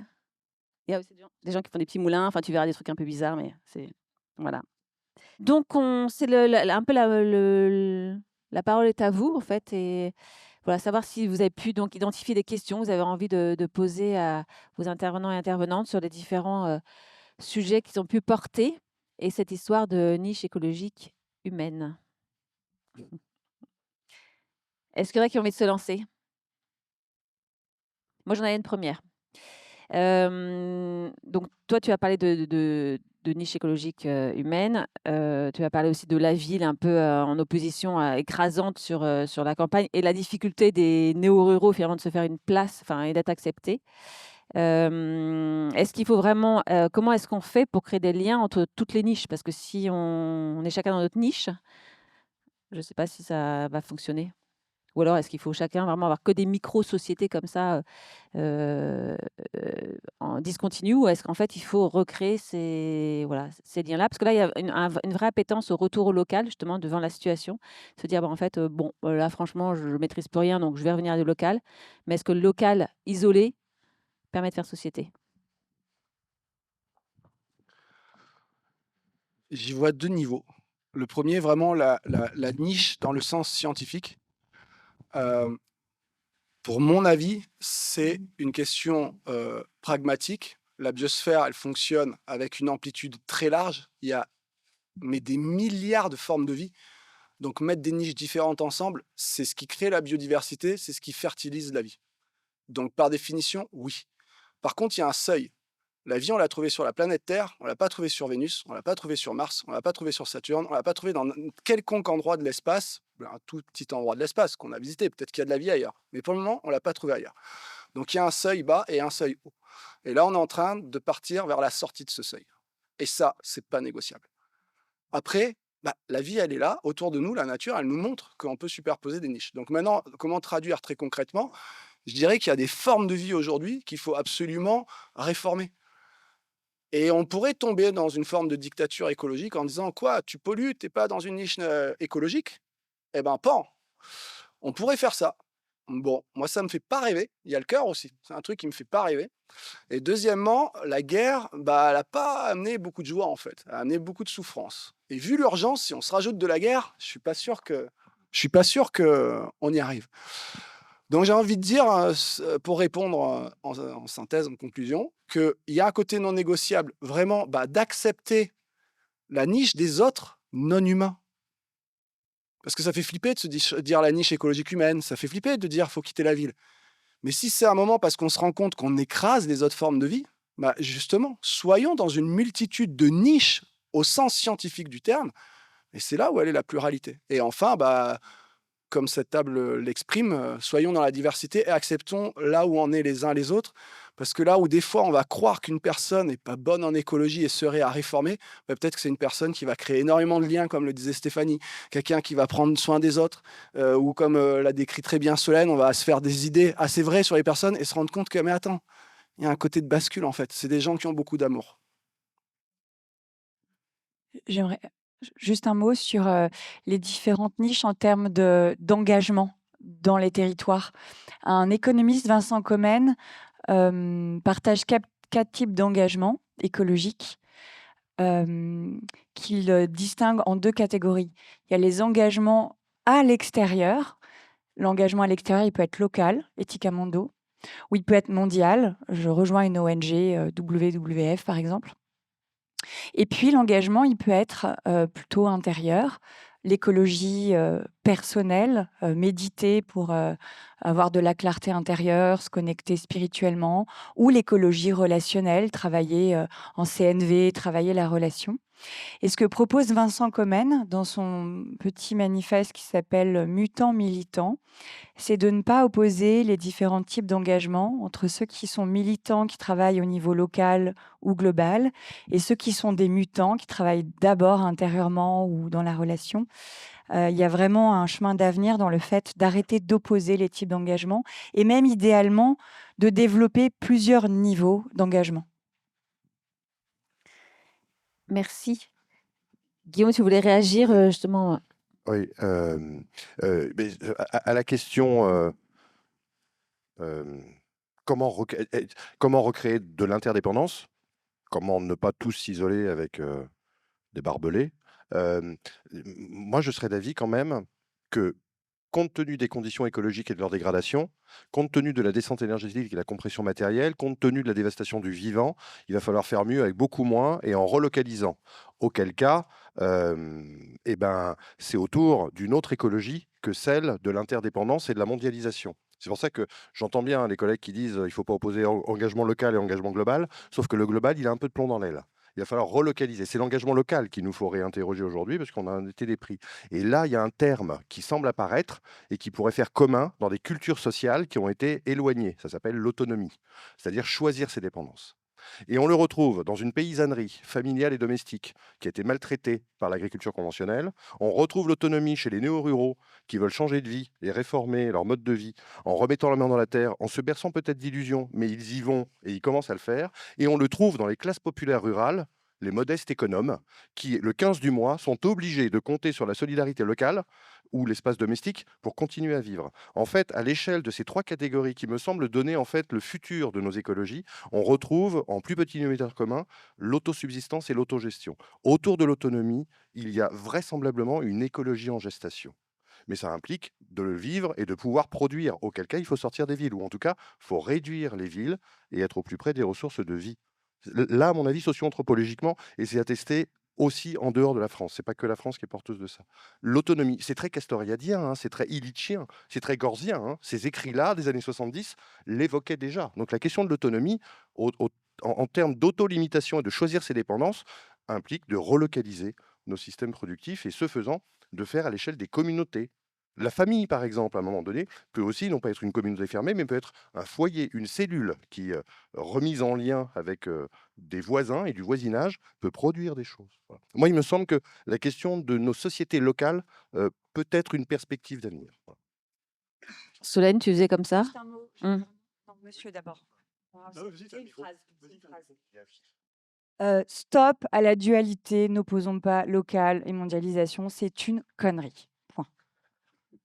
Alors, Faut sans pas opposer. développement, ça va être. Non, mais il ne faut pas opposer. En fait, c'est très problématique de poser écologie, économie, locale, globale. Il ne faut pas.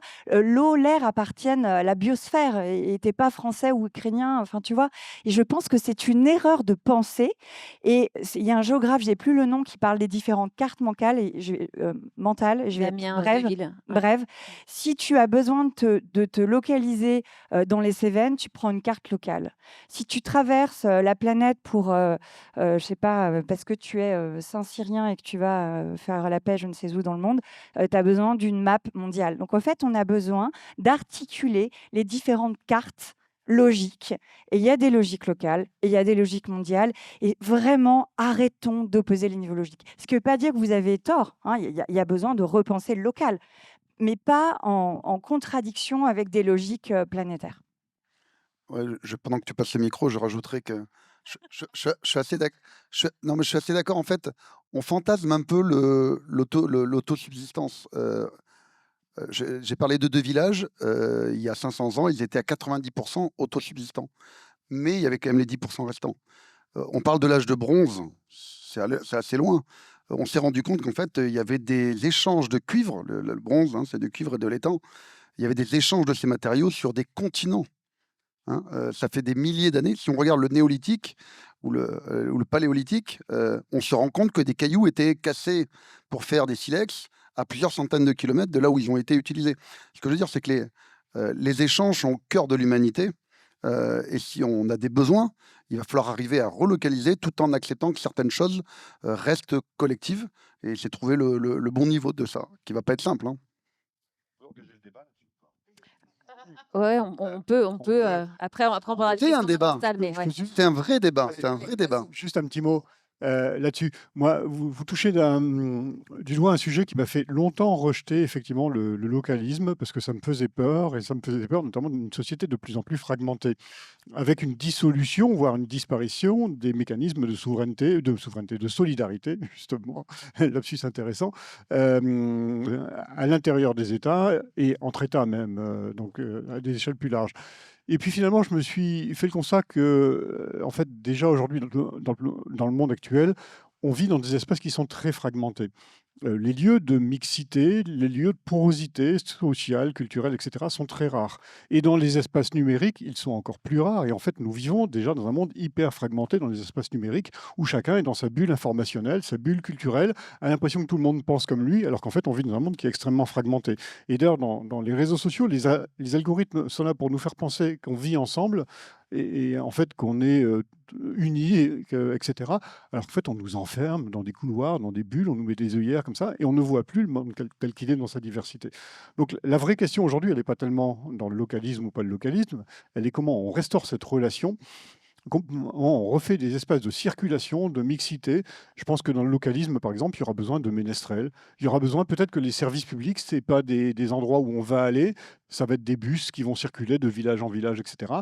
Apporter peut-être ces services qui ont disparu aujourd'hui. Enfin voilà, on peut imaginer des choses comme ça, y compris sur le plan culturel d'ailleurs. De retrouver les ménestrels du 21e siècle. On rebondit une fois et après on passe à la salle, ça vous va? Ça marche.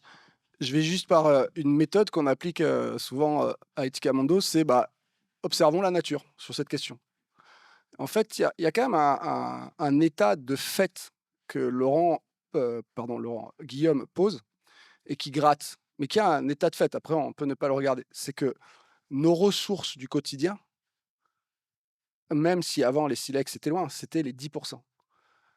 Plus on les prend loin avec des intermédiaires, plus on défonce la planète. C'est comme ça. Moi, je veux bien dire on va changer, mais depuis 72, tous les cerveaux et tous les investisseurs humains cherchent une autre équation, ça ne marche pas. Donc maintenant, on peut continuer. Par contre, et je pense, mais sous ta réserve, que tu n'es pas opposé à ça. Par contre, c'est vrai que la tonalité, peut-être, on peut discuter sur la forme, etc. Mais ce n'est pas d'interdire la mondialisation dans l'échange. L'écolieu, nous, on n'est pas fermé à l'échange. Sinon, il n'y aurait pas autant de gens qui viennent. Le seul truc qui nous embête, c'est comment on vient à l'écolieu. Et deuxièmement, mais qui peut dire que dans 10 ans, on y est? Entre les mouvements géopolitiques, politiques, nos enfants, la saisonnalité, etc. Donc, observons la nature. Qu'est-ce qui se passe dans la nature? Il y a des espèces endémiques, spécifiques à un territoire ultra localisé, qui vivent sur 1 cm². Il y a des bactéries, elles ne bougeront jamais de là. Mais le seul truc, c'est qu'elles créent de la vie. Et il y a des espèces migratrices, voire ubiquistes, qui s'adaptent à plein d'écosystèmes et qui sont tout le temps en migration. Et en fait, le deal, il n'est pas de dire je suis pour ou je suis contre, c'est juste d'accepter une chose, c'est que la vie est extraordinaire. On est tous nés de 2 petites cellules qui se sont mariées, qui ont donné des corps en mouvement avec une mémoire, etc. Mais c'est fragile. Et donc, oui, il y a un enjeu de localisation de nos besoins pour arrêter de... Le chevreuil se baisse, il mange. Nous, on veut manger la salade, on fait une mobilisation d'énergie et de matière qui est considérable. C'est ça qu'il faut bugger. Et l'expression, si j'ai bien suivi Guillaume, c'est juste de dire que la ville actuelle, pas forcément la ville de demain ou pas forcément le village du passé, n'est pas adaptée à cet enjeu. C'est ça le cri qu'il faut entendre. Et par contre, oui, aimons-nous et embrassons-nous dans notre diversité. C'est hyper important aussi de le dire. Et c'était le jeu aussi de nous mettre autour de la table, là, pour qu'on se gratte un peu. Allez, je descends dans la fosse. Et si ça vous va, on prend 3 questions et on fait en alternance femmes-hommes.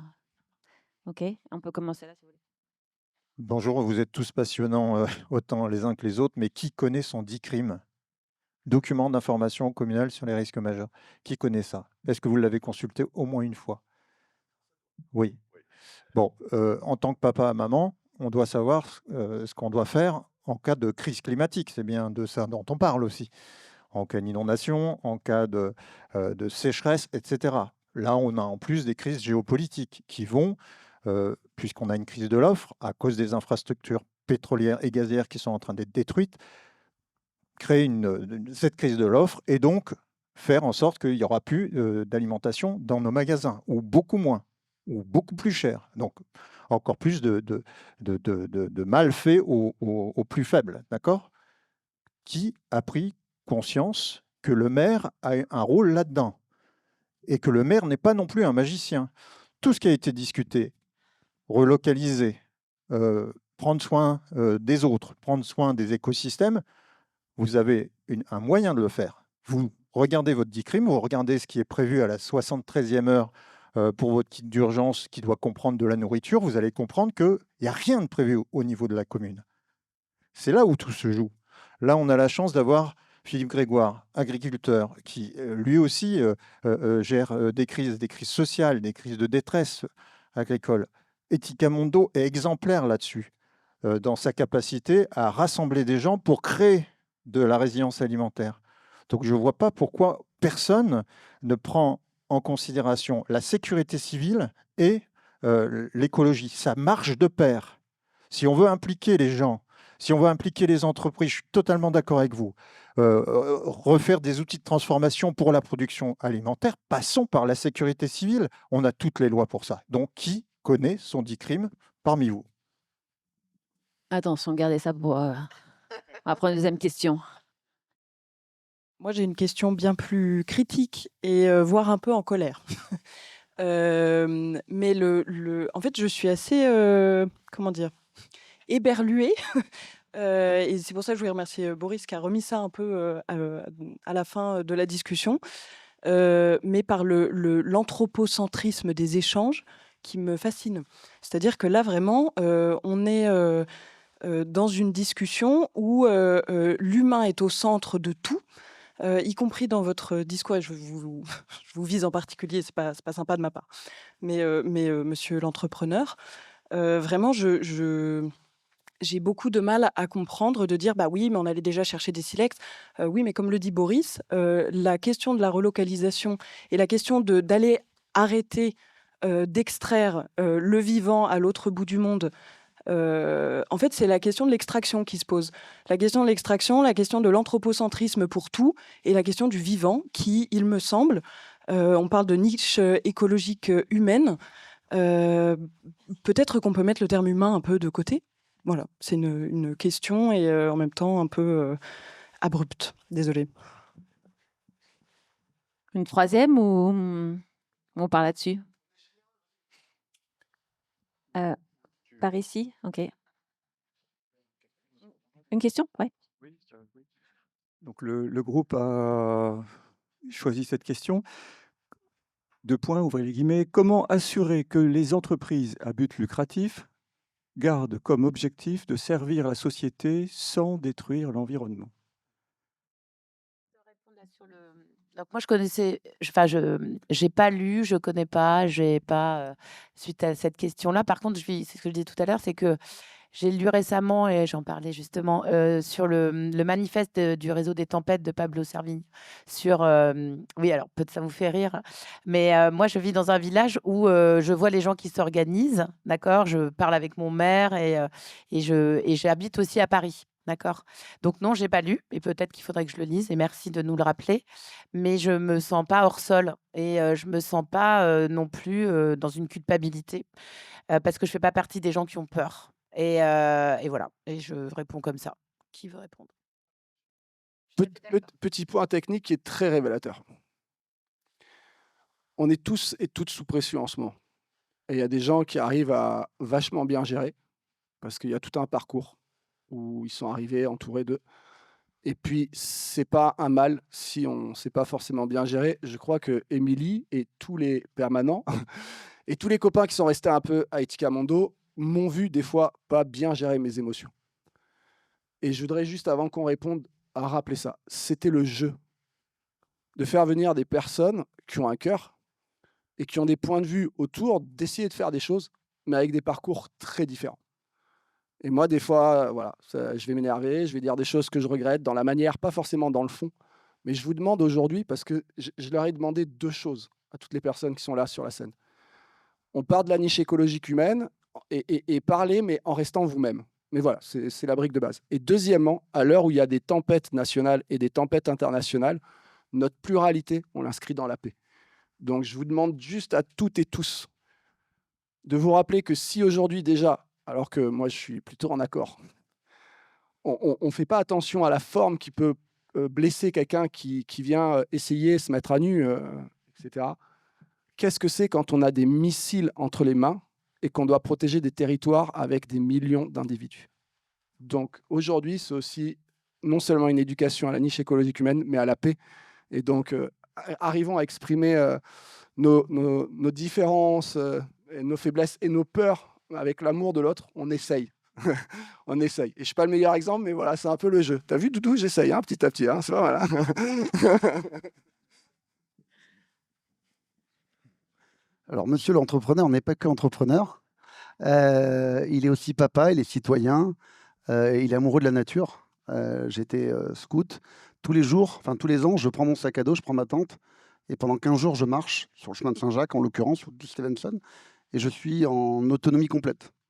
Est-ce que j'ai besoin de me dépouiller de tous ces excès de tout, de relations humaines, de planification, de retard, voilà, et de confort. Et en fait, juste la petite anecdote, je marche toute une journée, je vois personne, et je vois une personne par jour à peu près, c'est l'épicière à qui je viens acheter mon plat de mon repas de midi, quoi, ma pomme, et je lui dis bonjour et elle me dit bonjour. Et c'est la seule chose qui se passe dans ma journée, et ça vaut de l'or. C'est-à-dire ce bonjour-là, il est hyper profond.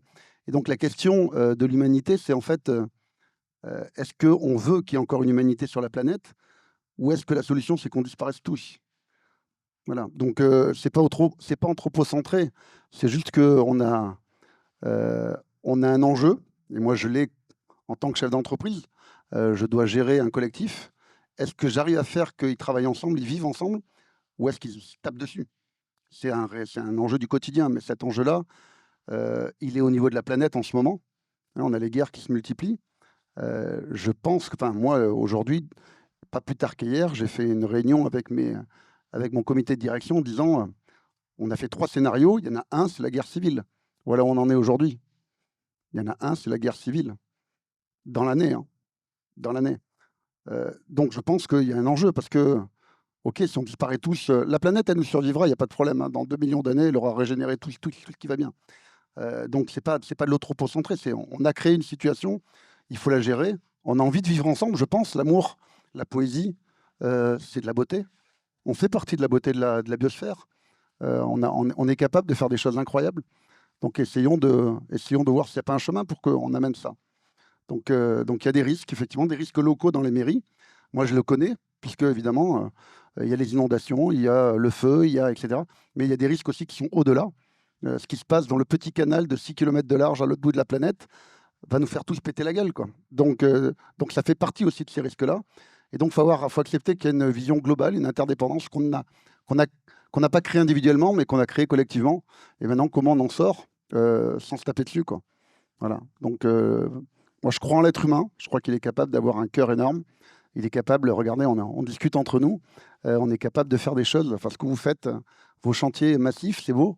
J'ai envie que ça survive. J'aimerais. Voilà, donc j'essaie de me battre pour ça. Je vais essayer de faire une réponse groupée à la deuxième et à la troisième question. Je vais commencer par la troisième, je vais aller à la deuxième et je vais revenir à la troisième après.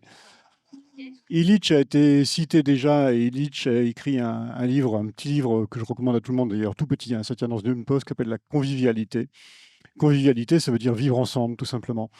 Une des convictions personnelles que j'ai, c'est pas dans le livre d'Illich, ça, Illich parle vraiment du vivre ensemble entre humains, mais vivre ensemble, c'est accepter la différence, c'est accepter l'altérité, y compris radicale. Et ma conviction, c'est qu'on n'arrivera pas, on parle de vivre ensemble, de vivre en société entre humains, etc. Ça restera un rêve utopique si on n'arrive pas à nous réconcilier et à vivre avec le reste du vivant, avec le vivant non humain. Et on oppose parfois humanisme et intégration des altérités animales, végétales, etc. Je suis persuadé que c'est une grave erreur, c'est que nous n'arriverons pas à vivre ensemble entre humains si nous n'arrivons pas à nous réconcilier ou à développer ce sens de l'empathie et cette acceptation de l'altérité, de référence du monde complètement différent qu'on va trouver dans le monde non humain, dans les animaux, mais aussi dans les végétaux, etc., qui ont leur propre sensibilité d'ailleurs, c'est intégrer ça.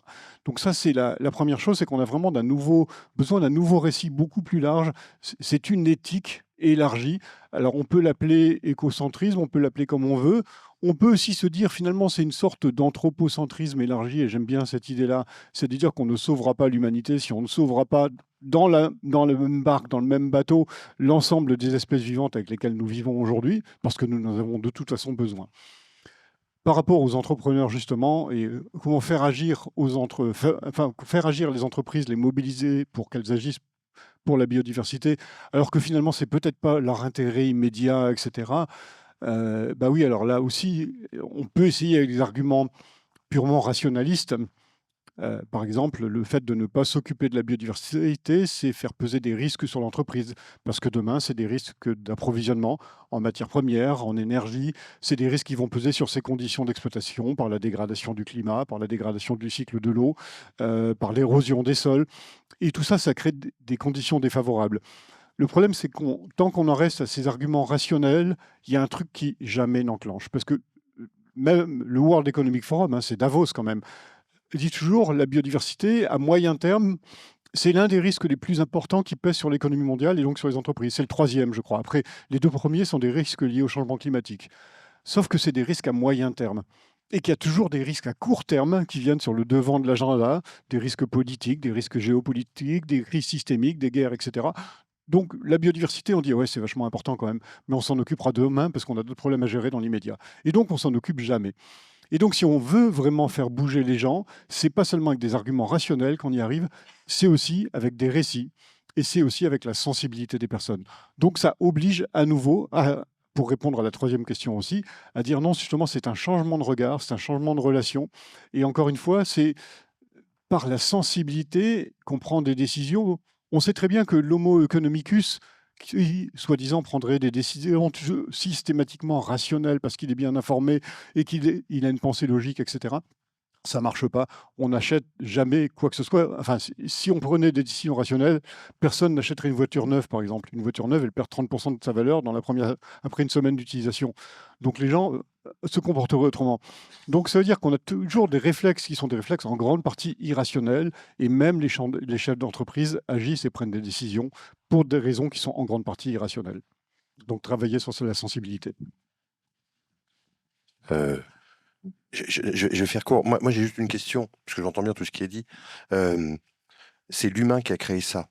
Croyez-vous que l'humain aura la solution avec les mêmes dispositifs, les mêmes artefacts et les mêmes équipements qui l'ont amené à ça aujourd'hui? Non, on ne se sensibilise pas de manière subreptice avec le capitalisme infrastructurel et l'ensemble des équipements qui ont pourri la planète. Donc, qu'est-ce qui pourrait permettre de faire bascule? Je crois effectivement que c'est plutôt une rupture anthropologique, mais l'humanité a pris l'habitude de se regarder le nombril.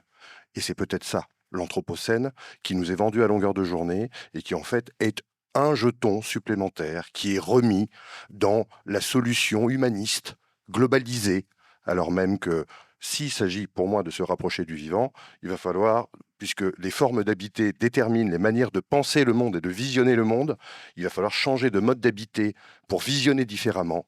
Et auquel cas, parmi les artefacts, moi je connais le DICRIM, mais pour moi c'est typiquement un artefact humain, le DICRIM. Voilà. C'est-à-dire qu'on fait confiance à des élus de ne pas appliquer ces choses-là, alors que sincèrement on n'a pas besoin de ces documents systémiques. On sait localement, si on est bien organisé. Moi il me semble qu'on est dans un discours très occidentalo-centré en fait. Voilà. Et l'humanisme qui se regarde, et l'humanité qui se regarde le nombril, qui ne veut pas opposer, alors même que c'est une production de la modernité, de tous nous réunir et de ne jamais entrer en disputation, alors qu'on devrait se disputer pour avancer. Et c'est pas une décharge émotionnelle. C'est juste qu'on a désappris la controverse, on a désappris la dispute. Il y a quelque chose là qui me semble quand même très humain en fait. Voilà. Et peut-être que le vivant nous apprend aussi qu'il y a des contradictions, des rapports de force, et qu'il va falloir se remonter les manches, mais pas avec les manières de penser dont nous avons hérité. Pour moi, la solution est peut-être pas là. C'est ce que Einstein Il y a disait. peut-être une solution qui va pouvoir exister, c'est d'organiser une controverse d'utilité publique sur ce sujet-là, précisément. Ça pourrait être vraiment hyper intéressant. Et ça tombe bien parce qu'on en organise plein bientôt. Petit coup de pub. Ouais. Merci. Je voulais juste faire une relecture rapide, en fait, de la synthèse dessinée. Je suis partie sur l'image des cerisiers.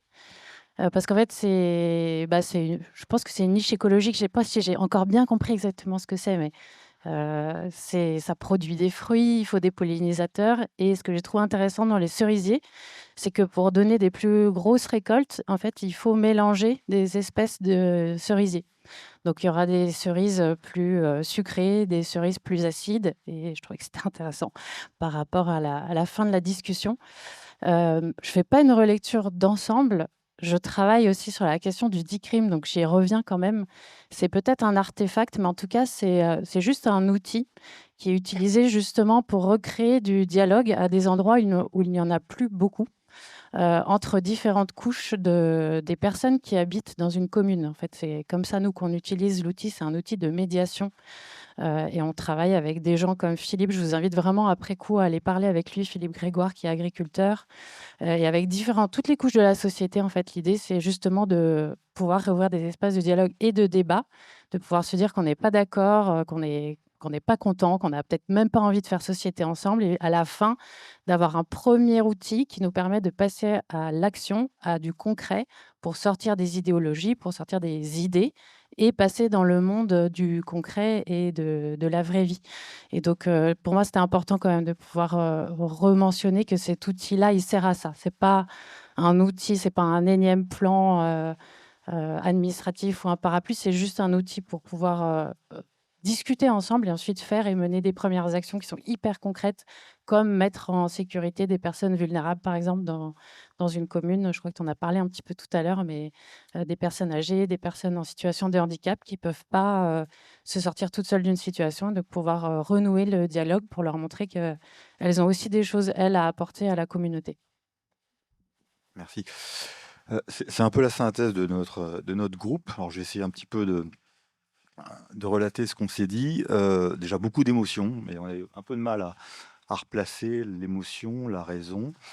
Il y a eu une réaction sur est-ce qu'on n'est pas en train de s'éloigner du thème de la table ronde, parce qu'on a vite basculé, enfin chacun a basculé sur son registre, et la niche écologique humaine, parfois on la sentait un petit peu éloignée du propos qui était tenu. Bon, toujours est-il qu'on a eu une formidable articulation du cœur, corps et tête.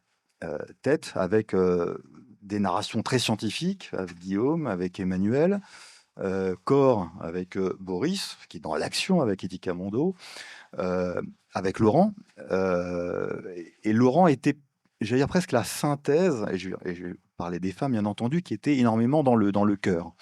Et j'en finis avec Laurent, qui pour moi faisait une synthèse assez juste de réconciliation entre tête, cœur, corps. Parce que jusqu'à maintenant, et c'est un peu le ressenti qu'on a eu, et surtout moi, c'est que chacun était dans un rôle et pas vraiment dans une articulation de l'ensemble. Et en revenant au thème de la table ronde, la ville contre nature, on s'est dit, mais finalement, c'est quoi les pistes de réflexion qui sont proposées? On s'est un peu perdu là-dessus. Et la réflexion qu'on a eue, presque en regardant une forme d'opposition dans les propos des uns et des autres, et finalement une forme de dichotomie.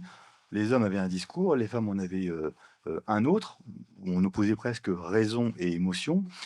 Et on pourrait même s'interroger sur le fait que est-ce que c'est la ville qui est contre nature, ou ceux ou celles qui l'organisent qui sont contre nature? Parce que si c'est comme ça qu'on place le prisme de la problématique, l'année prochaine, j'allais dire, dans des années à venir, on pourrait poser la question de la même façon.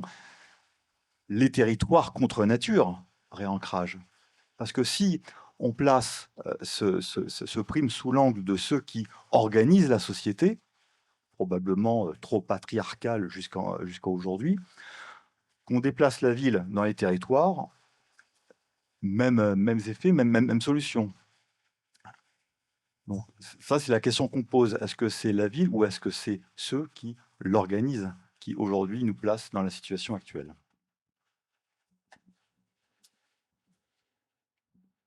Oui, donc je voudrais rebondir. Je suis donc agriculteur auprès d'Angers sur ce qu'a dit effectivement Alexandre. Contrairement à ce qu'on peut croire, c'est déterminant l'histoire du DICRIM et des PAT, projets alimentaires territoriaux. Parce qu'à ma connaissance, vous aurez plus de pompiers, vous aurez plus de chirurgiens, vous aurez plus d'intellectuels, vous aurez plus de ministres, vous aurez plus rien sans manger. Vous pouvez pas vivre sans manger. Donc la nourriture, c'est déterminant. Ce qui est déterminant dans les PAT, c'est que ce qu'il faut savoir, c'est que sur 100 € TTC, il revient 4,50 € net à l'agriculteur, moins que le taux de TVA. Donc, si vous voulez changer le modèle Il faut changer le modèle économique. Si vous changez le modèle économique et que vous revenez sur les territoires, vous revenez avec des types d'exploitation type familial, vous allez recréer de l'emploi, vous allez répondre à l'écologie, vous allez répondre à la logistique, vous allez répondre à l'empreinte carbone. Je rappelle que c'est des emplois non délocalisables, c'est très important, mais tout ça ne peut se faire parce que le modèle économique actuel, au niveau mondial, il y a 800, à peu près à l'heure où je parle, il y a 855 000 paysans dans le monde encore, 855 millions, pardon. Le modèle économique tel qu'il a été mis en place avec le libre-échange, c'est la pauvreté dans l'abondance. Donc, ça ne sera ni le modèle soviétique, ni le modèle actuel, qui est la libre circulation des biens, des hommes, des marchandises et des capitaux, qui a ruiné les paysans, les petits commerces et tout ça. Donc, c'est l'OIC, je vous invite à aller voir l'OIC, l'Organisation internationale du commerce, qui n'a pas été ratifiée le 24 mars 1948 parce que les Américains avaient gagné la guerre et les Anglais. Donc, ils n'en ont pas voulu. Je vous invite à aller voir comment fonctionne l'OIC, qui est du libre-échange, mais qui est de la coopération entre les États avec équilibre de la balance des paiements et qui tient compte des conditions sociales et environnementales. Et si on ne revient pas là-dedans, si on reste sur la théorie de Ricardo des avantages comparatifs, moi j'ai la chance de faire des conférences internationales. J'ai un copain en Amérique du Sud qui est payé par sa coopérative 2 € les 100 kilos, les bananes. Qui dit mieux? Donc, si on reste sur un modèle comme ça, du libre-échange, ça ne peut pas fonctionner. Parce qu'un paysan français, il est sur un territoire. Il dépend d'un produit intérieur brut territorialisé. C'est-à-dire que quand il est en panne, les intervenants qu'il a, les comptables ou les mécaniciens, ils sont en France. Ils ont un coût de production français, produit intérieur brut territorialisé. Et il est confronté à une économie mondialisée. Et ça ne peut pas fonctionner. Je vous le dis, ça ne marche pas. 2 suicides par jour quand même, hein, parce que moi, je travaille au SAMU agricole. Merci. Donc, c'était vous? Ouais. Comment est-ce qu'on crée un changement de société? Avec une réponse tout aussi courte, merci beaucoup. Donc, première question. Ouais. Voilà. Première question, donc, est-ce que c'est la ville qui pose problème ou en fait les habitants des villes et leurs habitudes? Est-ce qu'on résoudra tout ça grâce à l'agriculture? Et la troisième question, comment on se démerde, quoi? Comment on fait tout ça? Ouais, ouais, voilà. Et peut-être que la dernière, ce sera une conclusion, si ça vous va, avec chacun peut-être 3 mots pour nous dire comment est-ce qu'on sort de là.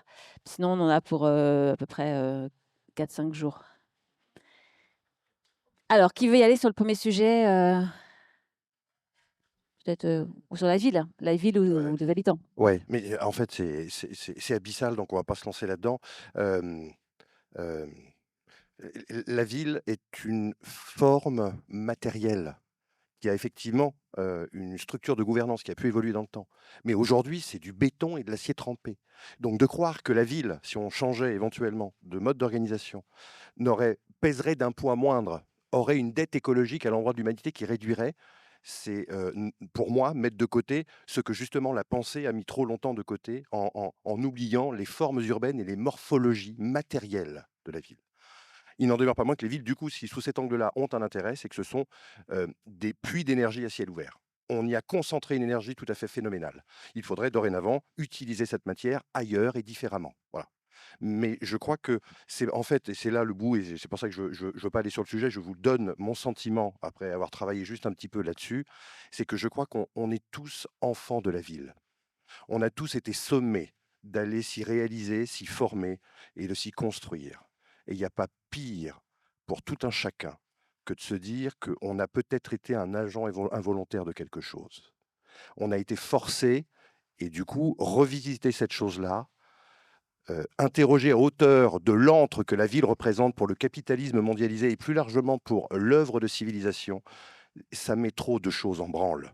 On évite le sujet. Il y a un ineffable et un indicible, c'est la ville dans ce qu'elle a été produit et production humaine, et c'est pas qu'une question de gouvernance, c'est ce que tout un chacun a intériorisé de sa propre lumière, de sa propre émancipation, de sa propre réalisation. On ferait le tour de la salle, tout le monde dirait qu'à un moment donné, on y a cru, on y est allé, et certains d'entre nous y sont encore, pour nécessité économique, hein, je ne dis pas qu'il y a une adhésion, mais on a été sommé par l'outil économique à cette réalité. Donc moi, je serais d'avis qu'on voit d'abord l'économie matérielle qu'il y a derrière et pas nécessairement les systèmes de gouvernance. Je poursuis 15 secondes. Je pense qu'un des artefacts qui traîne dans le débat et qui me permet de dire la société peut-être de demain en répondant de manière courte, c'est que on ne voit pas aussi la dimension politique qu'il y a derrière nous. Enfin, on la voit, elle transpire de partout. Mais du coup, si on revient à cette idée, mais qui est la mienne et que je ne demande pas d'être partagée, mais c'est juste par commodité, qu'on ne changera peut-être pas le monde avec les dispositifs, les artefacts, les institutions que nous avons créées, on a un petit problème avec l'État. Voilà. Et pour moi, le DICRIM, les municipalités, dans l'organisation centralisée, sont la production descendante d'une pensée d'État. C'est-à-dire que les institutions vont apporter la solution aux problèmes qu'elles ont elles-mêmes créés. Je ne crois pas à ça. À partir de là, que faisons-nous des États? Quel type d'organisation politique créons-nous à l'échelle des territoires qui ne reproduirait pas les grandes gouvernances métropolitaines qui se servent à peu près sur tous les territoires pour faire venir de loin et nourrir, chauffer, faire circuler les mégastructures métropolitaines? Pour moi, la société de demain, elle doit être relocalisée d'abord à partir des communautés qui seraient remises en capacité. Voilà. Donc il y a une forme de sécession derrière, et c'est ça qui fait craindre l'État aujourd'hui. C'est pour ça qu'il légifère sur l'habitat léger et mobile, il légifère sur le RSA, il légifère sur les abris de jardin qui ne peuvent pas être convertis en logement, il légifère sur la phytoépuration, sur la pédoépuration, il est en train de tout faire, et ce n'est pas un méchant, c'est juste que c'est l'État. Vous voyez ce que je veux dire? Il ne va pas se dessaisir de sa capacité. Il est en train de légiférer sur tout ce qui pourrait nous donner peut-être des petites capacités d'autonomisation. Est-ce qu'on fait donc une petite réponse sur l'agriculture ou un commentaire sur l'agriculture, la relocalisation et le fait que c'est peut-être ça qui fera changer et qui nous déterminera notre niche? J'ose un truc. Et puis ensuite, on passe à la dernière question et après, on va boire un coup, OK? Juste une petite réponse, enfin en tout cas ma réponse.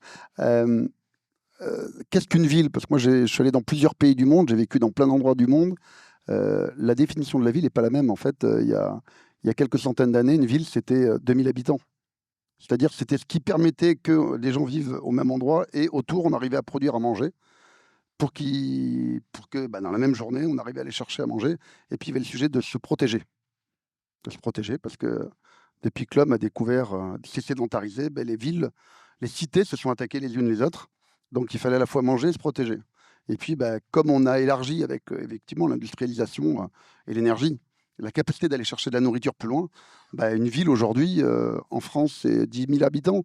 Si vous allez en Chine, une ville, c'est 1 million d'habitants. Une petite ville, c'est 1 million d'habitants. Donc effectivement, vu qu'on a basé tout ça sur l'industrialisation et l'énergie, et que tout ça, il va y en avoir moins parce que de l'énergie carbonée, pétrole, gaz, charbon, on va passer à une énergie minérale, les terres rares, etc. Les deux, de toute façon, c'est en quantité finie, donc l'énergie, il va y en avoir beaucoup moins. Donc évidemment, les endroits où on va pouvoir tous manger ensemble, enfin tous vivre ensemble et manger, va se réduire. Donc la taille des villes va nécessairement se réduire. Qu'on soit pour ou contre les villes, ce n'est pas mon sujet. Ça va nécessairement se réduire. Donc bien sûr qu'il va falloir qu'on soit capable de reconstruire des économies beaucoup plus locales, mais ça n'empêche que l'homme est l'homme, et donc il va quand même falloir se protéger. Et donc c'est des sujets, il y a quand même des sujets de fabrication qui vont être compliqués à gérer localement, sauf à vouloir vivre comme les tribus amazoniennes. Et encore, elles y arrivent parce que dans ces endroits-là, on arrive à vivre toute l'année comme ça. Dans les montagnes, ce n'est pas le cas. Donc après, pour aller à la question de comment on fait, le chemin est étroit. Soit on arrive à le faire en transition, soit on le fait en basculant dans un gouffre et en reconstruisant peut-être à partir d'endroits où on aura réussi à se préserver en tant qu'être humain, en tant que physique, mais aussi moral, je pense. Moi, je préfère la transition. Moi, je préfère essayer de trouver la transition, même si on n'a plus trop le temps. Il y a l'urgence. Mais l'alternative, je la connais, je l'ai déjà vue, elle est moche. Alors, je vous propose que pour conclure, on vous donne une baguette magique et vous répondez à la dernière question avec une baguette magique. D'accord? Comment est-ce qu'on fait pour changer cette société? parcours. Moi, je suis pas venue ici pour donner des solutions. J'ai beaucoup travaillé dans le domaine où, justement, je disais tout à l'heure, dans les médias pour, voilà, mettre le projecteur sur des gens qui font des choses formidables et on le sait qu'il y a des solutions, des petites, des grandes, des super.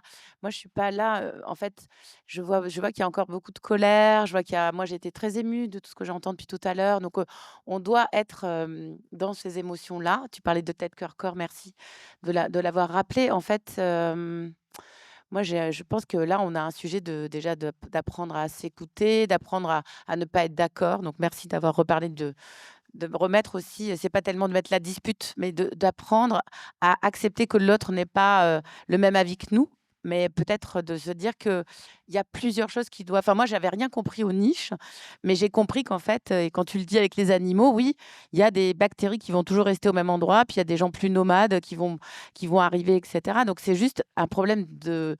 Je pense qu'on n'a pas le même niveau de connaissance au même endroit, mais on est hyper complémentaires. En fait, on apprend des choses.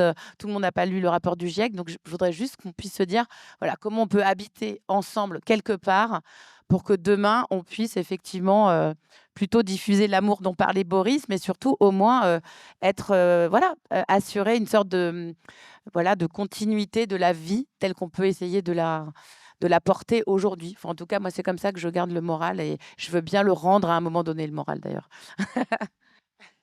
Puisque la question c'était comment on change le monde, alors tu rajoutes la baguette magique, mais moi je refuse la baguette magique, je crois qu'elle n'existe pas, on l'aura pas. On va changer le monde avec les gens comme ils sont. Mais par contre, on peut quand même faire quelque chose, on peut essayer. C'est peut-être une histoire de dignité, comme tu le disais derrière dans la vidéo d'introduction tout à l'heure. Je vais faire se rencontrer John Lennon et Rainer Maria Rilke, qui ne se sont jamais rencontrés, ils n'ont pas pu. Rilke disait il faut éduquer son doute. Et je pense qu'effectivement, on doit apprendre à douter. Il faut douter, c'est essentiel, mais il faut douter utilement. Et John Lennon disait quelque part, je cite en substance, si je fais un rêve et que je suis le seul à le faire, ça reste un rêve. Mais si on est très nombreux à faire ce rêve, ça change le monde. Donc il faut aussi être capable d'éduquer nos rêves. Moi, j'aime bien une sociologue qui a daté le début de la civilisation à un squelette qu'ils ont retrouvé. Hein, c'est quoi la civilisation? Et j'ai trouvé ça très beau. C'est qu'en fait, le début de la civilisation humaine, c'est un fémur réparé. Un fémur réparé, c'est-à-dire que quelqu'un s'était blessé en se cassant le fémur. Vous voyez, le fémur, c'est cet os de la cuisse. Si vous le cassez, vous êtes mort. Et cet os, il était réparé. Pourquoi? Parce qu'il y a quelqu'un qui avait pris soin de lui, hein, de cet ancêtre d'il y a des millions d'années, parce que c'était il y a des millions d'années. Et cet os s'était réparé, c'est-à-dire qu'il y a quelqu'un qui a pris soin. Voilà, je pense que le futur, hein, pour répondre à comment on va y arriver, en prenant soin de nous-mêmes, en prenant soin les uns des autres, en prenant soin de la planète. Je pense que c'est ça qu'il faut faire. Boris, tu veux dire un dernier petit mot? Et moi, je pense que c'est pas grave de pas être d'accord. Enfin, au contraire, je trouve ça hyper enrichissant. Parce que en fait, là, chacun peut prendre ce que. Voilà, on a entendu plein de points de vue. Et c'était vraiment, pour moi, c'était tout l'intérêt aussi de cette rencontre, c'est-à-dire d'avoir des points de vue différents pour que vous puissiez vous forger vos propres opinions. C'est pas grave si l'on a de la colère, c'est pas grave si on n'était pas d'accord. Ben, tant mieux, quoi. Je veux dire, sinon c'est chiant, quoi. Donc voilà, essayons de repartir avec ces connaissances-là et d'en faire quelque chose de propre, quoi. Moi,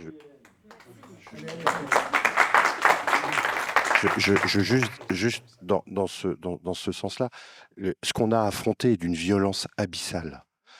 Si on n'instruit pas le rapport de force, si on s'entraîne pas à cette différence-là, je pense que ça ne changera rien en fait. Voilà.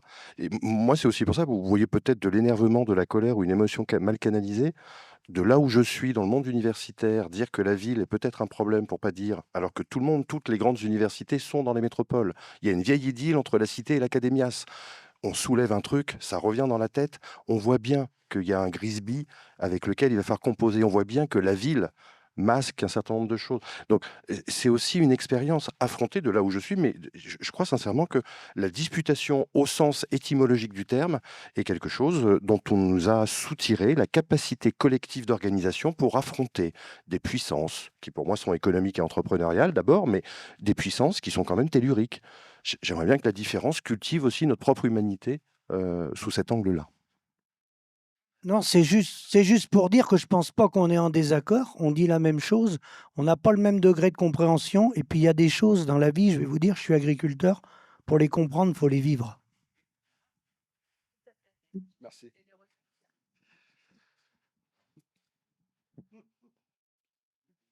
D'abord, merci. Mais je ne vais pas dire plus parce que chaque fois, ça prend du temps. Merci. Et on s'est compris. Alors, on a parlé de la dispute et c'est important. Je trouve que c'est hyper intéressant de se disputer et de prendre du recul sur la dispute où c'est pas grave en fait. Et nourrir le fait que quand il y a deux regards différents, un regard sans état, un regard avec état, euh, j'ai mon avis qui est subjectif, mais ce que je vais trouver beau, c'est qu'il y a une énergie qui va vers avec de l'espoir de nourrir le vivant et il y a une énergie qui va vers avec l'espoir de nourrir le vivant. Et après, on peut se disputer, mais je trouve que c'est important de rester aussi proche. Pourquoi? Parce que si on regarde la nature, le jour où un écosystème va avoir des lapins qui vont dire « Ah mais toi, t'es un chêne? Ah ben non, il faut que tu sois un lapin. » La sauterelle, elle va dire « Ah mais toi, t'es un lapin? Non, mais il faut que tu sois une sauterelle. » Mais ça ne marche pas en fait. Ça ne veut pas dire, et tu as raison de le souligner, que tout le monde est d'accord. Parce que on aime bien la petite lapine. Elle est mignonne. Elle a mis au monde ses petits lapros. Mais on aime bien la petite renarde. Elle est mignonne. Et qu'est-ce qu'elle fait pour nourrir ses petits renardeaux?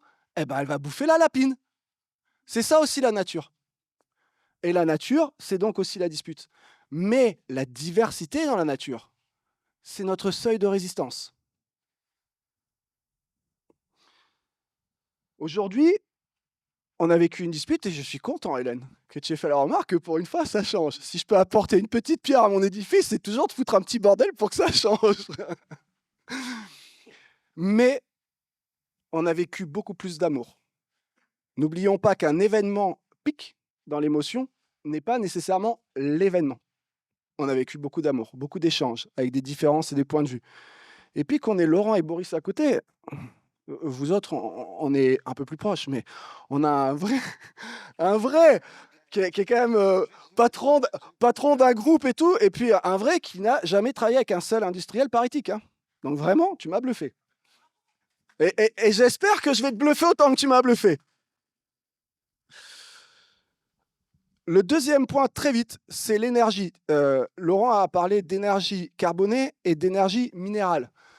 Alors, c'est très subjectif, je n'ai pas lu les thèses là-dessus, mais j'ai vraiment cette impression que plus on bouffe de l'énergie sur la planète, moins on a d'énergie corporelle. Parce que quand vous venez à la maison, que je vous dis « Ah bah salut !» Au lieu de vous proposer l'apéritif tout de suite et qu'on parle de nos vies, que je vous dis « Tiens, prends la pioche et on va aller refaire du mur », souvent c'est c'est marrant quand même. Plus on bouffe de l'énergie sur la planète, et moins on a d'énergie dans notre corps. Et je me demande si c'est pas moins on a d'énergie aussi dans notre cœur. Comment on change le monde? Alors, j'ai beaucoup aimé ce que tu as dit, Stéphanie, mais c'est vrai que je me renierais si je disais ah ouais, pas de côté par rapport à ça. Ça m'anime. Comment on change le monde? J'ai beaucoup eu de souffrance à l'égard d'autres. J'ai pas du tout souffert, mais dans mon petit cœur, derrière mon côté très mal qui sert, j'ai eu beaucoup de pleurs et ça m'intéresse de changer le monde. Et du coup, avec Etika Mondo, il y a eu 3 mots qui sont sortis à force d'essayer. Incarner. Incarner. Pour le meilleur et pour le pire, celles et ceux qui ont changé, incarner leur vision du monde. Et souvent, on me dit, mais bon, quand tu avais 20 ans, ça allait, mais à 50 ans, tu n'as pas l'impression de pisser dans une gouttière ou dans un violon, dans tes Cévennes, enfin, ça va changer quoi? Ça ne m'appartient pas. Ce qui m'appartient, avant tout, c'est d'incarner. Le reste, ce n'est pas de mon ressort. Je peux participer à, mais c'est pas moi. Donc, pour répondre à la question de ceux qui gouvernent les villes, est-ce qu'ils ne gouvernent pas les territoires? Il y a assez de livres et de documentation pour dire oui. Mais dans ma tête, dans mon cœur, et pour le moment dans mon corps, j'appartiens à personne. Et donc, j'incarne le modèle que je veux avec des limites. Mais à nous de créer.